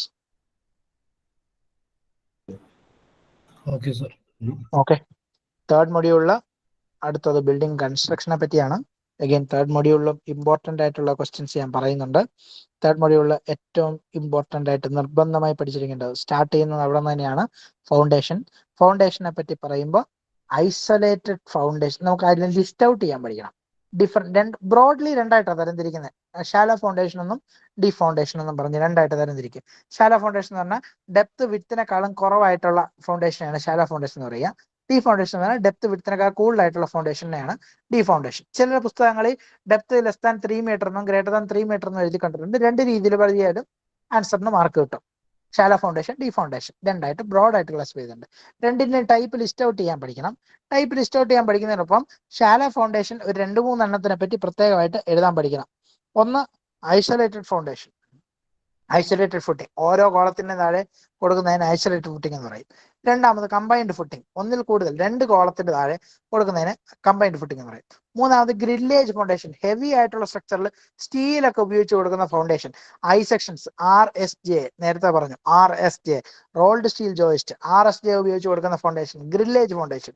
നാലാമത് റാഫ്റ്റ് അല്ലെങ്കിൽ മാറ്റ് ഫൗണ്ടേഷൻ. ഈ 4 എണ്ണത്തിനെ പറ്റി ഷോർട്ട് നോട്ടായിട്ട് എഴുതാൻ പഠിക്കണം. 4 എണ്ണം: isolated foundation, combined footing, grillage foundation, raft അല്ലെങ്കിൽ മാറ്റ്. ഈ 4 എണ്ണത്തിനെ പറ്റി ഷോർട്ട് നോട്ട് എഴുതാൻ വേണ്ടി പഠിക്കണം, നിർബന്ധമായിട്ട് പഠിക്കണം. ഈ 4 എണ്ണത്തിനെ പറ്റി ഷോർട്ട് നോട്ട് എഴുതാൻ വേണ്ടി പഠിക്കണം. സമയമുണ്ടെങ്കിൽ മെറ്റീരിയൽ അനുസരിച്ച് പൈലിനെ എങ്ങനെ, ലോഡ് ബിയറിംഗ് കപ്പാസിറ്റി എങ്ങനെയാണ് ലോഡ് ബിയർ ചെയ്യുന്നത്, അതിന്റെ മെക്കാനിസം അനുസരിച്ച് പൈലിനെ എങ്ങനെ ക്ലാസിഫൈ ചെയ്യുന്നു എന്ന് കൂടെ പഠിച്ചാൽ നന്നായിരിക്കും. 4 എണ്ണം നിർബന്ധമായിട്ട് ഫൗണ്ടേഷനെ പഠിക്കണം. ഇത് കൂടാണ്ട് how do we classify piles, pile എന്ന് പറയുന്ന ഡീപ് ഫൗണ്ടേഷൻ ആണ്. പൈലിനെ എങ്ങനെയാണ് ലോഡ് ബിയറിംഗ് മെക്കാനിസം അനുസരിച്ച് ക്ലാസിഫൈ ചെയ്യുന്നത്? 3 ആയിട്ടാണ് ക്ലാസിഫൈ ചെയ്യുന്നത്. ഒന്ന് എൻഡ് ബിയറിംഗ് പൈൽ എന്ന്, രണ്ടാമത് ഫ്രിക്ഷൻ പൈൽ എന്ന്, മൂന്നാമത് combined end bearing and friction pile എന്ന്. എൻഡ് ബിയറിംഗ് പൈൽ എന്ന് പറഞ്ഞാൽ ടോപ്പിൽ നിന്ന് സ്ട്രക്ചറിൽ നിന്ന് വരുന്ന ലോഡ് മുഴുവൻ പൈലിന്റെ ടിപ്പിൽ കൂടെയാണ് ട്രാൻസ്ഫർ ചെയ്യുന്നത്, അതിനാണ് എൻഡ് ബിയറിംഗ് പൈൽ എന്ന് പറയുന്നത്. പൈലിന്റെ സൈഡിൽ കൂടെയാണ് എൻറ്റയർ ലോഡ് ട്രാൻസ്ഫർ ചെയ്യുന്നതെങ്കിൽ ഫ്രിക്ഷൻ പൈൽ എന്ന് പറയും. ഇതിന്റെ ഒരു കോമ്പിനേഷൻ ആയിട്ടാണെങ്കിൽ combined end bearing and friction pile എന്ന് പറയും. അതിനെപ്പറ്റി നോട്ടായിട്ട് എഴുതാൻ തന്നെ പഠിക്കണം. ഞാൻ കൂടുതൽ അതിനെപ്പറ്റി എക്സ്പ്ലെയിൻ ചെയ്യുന്നില്ല, എന്നാലും ഈ അതിന്റെ നോട്ടായിട്ട് എഴുതാൻ പഠിച്ചാൽ, സമയം ഉണ്ടെങ്കിൽ പഠിച്ചാൽ നല്ലത്. മറ്റേ 4 എണ്ണം നിർബന്ധമായിട്ട് പഠിച്ചിരിക്കണം. ഫൗണ്ടേഷനെ പറ്റി ഇതാണ് ആദ്യം. തൊട്ടടുത്തത് മെയ്സണറി. നിർബന്ധമായി പഠിച്ചിരിക്കേണ്ടത് ഇംഗ്ലീഷ് ബോണ്ടിന്റെ 1 brick thick വാള് ഓൾട്ടർനേറ്റ് കോഴ്സിന്റെ പ്ലാനും എലിവേഷനും വരയ്ക്കാൻ പഠിക്കണം. ഇംഗ്ലീഷ് ബോണ്ട് 1 brick thick വാള് ഓൾട്ടർനേറ്റ് ഇതിന്റെ പ്ലാനും എലിവേഷനും വരയ്ക്കാൻ വേണ്ടി പഠിക്കണം. ക്ലിയർ ആണോ? ഓൾട്ടർനേറ്റ് കോഴ്സസിന്റെ പ്ലാനും എലിവേഷനും വരയ്ക്കാൻ വേണ്ടി പഠിക്കണം. അതാണ് രണ്ടാമത് പഠിക്കാനുള്ളത്. 1 brick thick ഇംഗ്ലീഷ് ബോണ്ടിന്റെ പ്ലാനും എലിവേഷനും, ഓൾട്ടർനേറ്റ് കോഴ്സസിന്റെ പ്ലാനും എലിവേഷനും വരയ്ക്കാൻ വേണ്ടി പഠിക്കണം. വരയ്ക്കാൻ തന്നെ ചോദിക്കാറുണ്ട്. മൂന്നാമത് ഈക്വലി ഇമ്പോർട്ടന്റ് ആയിട്ടുള്ള ചോദ്യം, HVAC ബിൽഡിങ്ങിലെ ഹീറ്റിംഗ്, വെന്റിലേഷൻ, എയർ കണ്ടീഷനിങ്ങിനെ പറ്റി ഒരു ഷോർട്ട് നോട്ട് എഴുതാൻ പഠിക്കണം. And may be the most important question from third module. Third മൊഡ്യൂളിൽ ഏറ്റവും കൂടുതൽ റിപ്പീറ്റ് ചെയ്ത് കണ്ടിട്ടുള്ള ചോദ്യം, എന്താണ് ഒരു green building, what is A green building, അതിനകത്ത് എങ്ങനെയാണ് എനർജി മാനേജ്മെന്റ്, എങ്ങനെയാണ് വാട്ടർ മാനേജ്മെന്റ് ചെയ്യുന്നത്. എനർജി മാനേജ്മെന്റ് ചെയ്യുന്നതിനകത്ത് ഒരു ഗ്രീൻ ബിൽഡിംഗിൽ എനർജി കൺസംഷൻ കുറയ്ക്കാൻ എന്തൊക്കെ ചെയ്യാമെന്ന് പറഞ്ഞാൽ ലൈറ്റ് ആവശ്യത്തിന് ഓഫ് ചെയ്യാം, സോളാർ പവർ ജനറേറ്റ് ചെയ്യാം, അങ്ങനെയൊക്കെ പറഞ്ഞ കുറച്ച് കാര്യങ്ങളുണ്ട്. അതുപോലെ വാട്ടർ മാനേജ്മെന്റ് ചെയ്യുമ്പോൾ ഗ്രേ വാട്ടറിനെയും ബ്ലാക്ക് വാട്ടറിനെ സെപ്പറേറ്റ് ചെയ്യാം, റെയിൻ വാട്ടറിനെ ഹാർവെസ്റ്റ് ചെയ്യാം, അങ്ങനെയൊക്കെ പറഞ്ഞുള്ള കാര്യങ്ങളുണ്ട്. അപ്പം ഈ 2 കാര്യങ്ങളെ പറ്റി എഴുതാനായിട്ട്, ഗ്രീൻ ബിൽഡിംഗ് എന്താണെന്ന് എഴുതാനും അതിനോട് ചേർത്ത് അവിടെ എനർജി എങ്ങനെയാണ് മാനേജ് ചെയ്യുന്നത്, എങ്ങനെയാണ് വാട്ടർ മാനേജ് ചെയ്യുന്നത് എന്നുള്ളത് എഴുതാൻ. ഏതെങ്കിലും ഒരെണ്ണം ആയിരിക്കും ചോദിക്കുക, വാട്ടർ മാനേജ് ചെയ്യുന്നത് എങ്ങനെയാണെന്നോ അല്ലെ എനർജി മാനേജ് ചെയ്യുന്നത് എങ്ങനെയാണെന്നോ ഏതെങ്കിലും ഒരെണ്ണം ആയിരിക്കും ചോദിക്കുക. അപ്പോൾ അതും വളരെ ഇമ്പോർട്ടന്റ് ആയിട്ടുള്ള ചോദ്യം. ഇപ്പൊ തേർഡ് മൊഡ്യൂളിൽ നിന്ന് പറഞ്ഞ ചോദ്യങ്ങൾ ഞാൻ ഒന്നുകൂടെ ലിസ്റ്റ് ഔട്ട് ചെയ്യാം. ഒന്ന്, ഫൗണ്ടേഷൻ ലിസ്റ്റ് ഔട്ട് ചെയ്യാൻ വേണ്ടി പഠിക്കണം. അതിനൊപ്പം isolated footing, combined footing, grillage foundation, raft, ഈ 4 സമയം തികയുമെങ്കിൽ classification of pile foundation based on the load carrying mechanism അതും കൂടെ. രണ്ടാമത് ബ്രിക്ക് മേസണറിയിൽ 1 brick thick ഇംഗ്ലീഷ് ബോണ്ടിന്റെ ഓൾട്ടർനേറ്റ് കോഴ്സസിന്റെ പ്ലാനും എലിവേഷനും വരയ്ക്കാൻ വേണ്ടി പഠിക്കണം. Elevation and plan of alternate courses for 1 brick thick English bond വരയ്ക്കാൻ വേണ്ടി പഠിക്കണം. മൂന്നാമതായിട്ട് HVAC, ഹീറ്റിംഗ് വെന്റിലേഷൻ എയർ കണ്ടീഷനിങ്ങിനെ പറ്റി ഒരു ഷോർട്ട് നോട്ട് എഴുതാൻ വേണ്ടി പഠിക്കണം. നാലാമതായിട്ട് ഗ്രീൻ ബിൽഡിംഗ് എന്താണെന്നും അതിലുള്ള വാട്ടർ മാനേജ്മെന്റും എനർജി മാനേജ്മെന്റും എങ്ങനെയാണ് ചെയ്യുന്നതെന്നും പഠിക്കണം. ഇത്രയും ഏറ്റവും മിനിമം ആയിട്ട് പഠിക്കേണ്ട കാര്യങ്ങൾ. I am not saying that this and only this will come here an examination. I am saying that studying this much, I have given about 13 to 14 questions എന്നാണ് എൻ്റെ വിശ്വാസം. ആ 13-14 ചോദ്യം പഠിച്ചാൽ ഒരു 50-60 മാർക്ക് നിങ്ങൾക്ക് ഒരു 20 to 30 മാർക്സ്, about 60% മാർക്സ് നിങ്ങൾക്ക് സ്കോർ ചെയ്യാൻ വേണ്ടി പറ്റുമായിരിക്കും. അതാണ് അസ്യൂം ചെയ്യുന്നത്. ഞാൻ 3 മൊഡ്യൂളിനെ പറ്റിയും കാര്യങ്ങൾ പറഞ്ഞു. ക്ലിയർ ആയി കാണുമെന്ന് പ്രതീക്ഷിക്കുന്നു. പറഞ്ഞ കാര്യങ്ങളിൽ എന്തെങ്കിലും സംശയങ്ങളുണ്ടോ?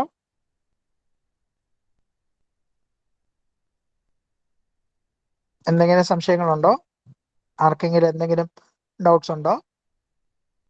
ഇല്ല സാർ. പ്രത്യേകിച്ച് ഡൗട്ടുകളൊന്നും ഇല്ല എങ്കിൽ I can show you some previous question papers. ഇത് മ്യൂലൻ ടേം വഴി ഞാൻ ഷെയർ ചെയ്ത് തരാൻ എനിക്ക് ബുദ്ധിമുട്ടില്ല. I can show U.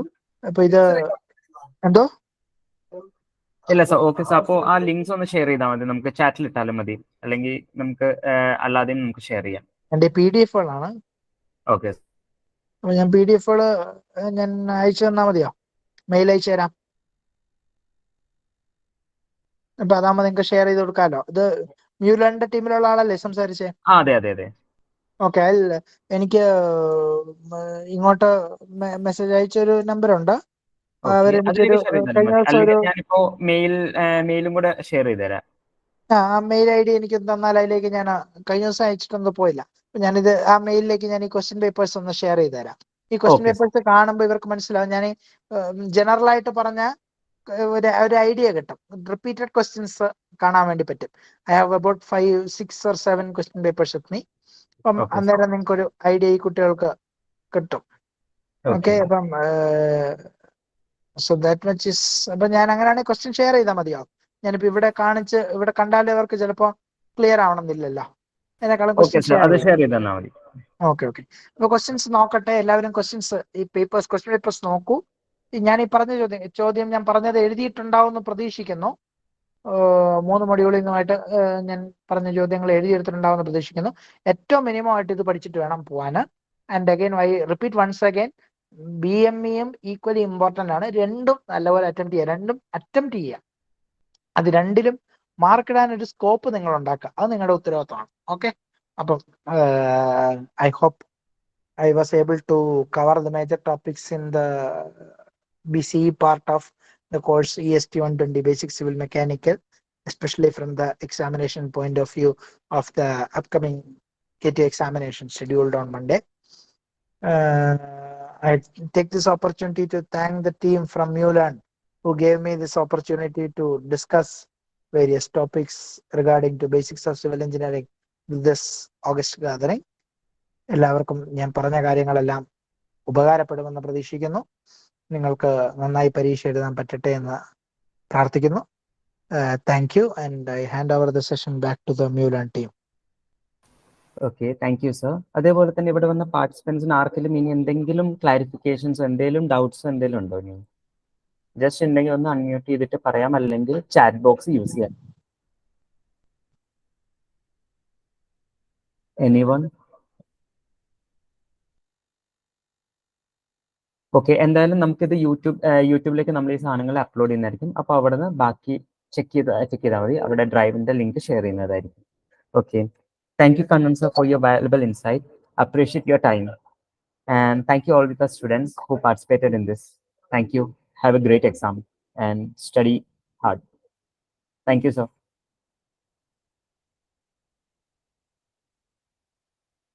Thank you so much.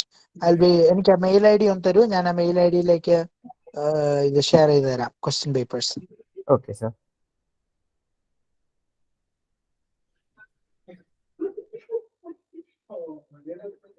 ഒന്ന് ചാറ്റ് ബോക്സിൽ ഇടാമോ Mary? Okay okay. Chat related.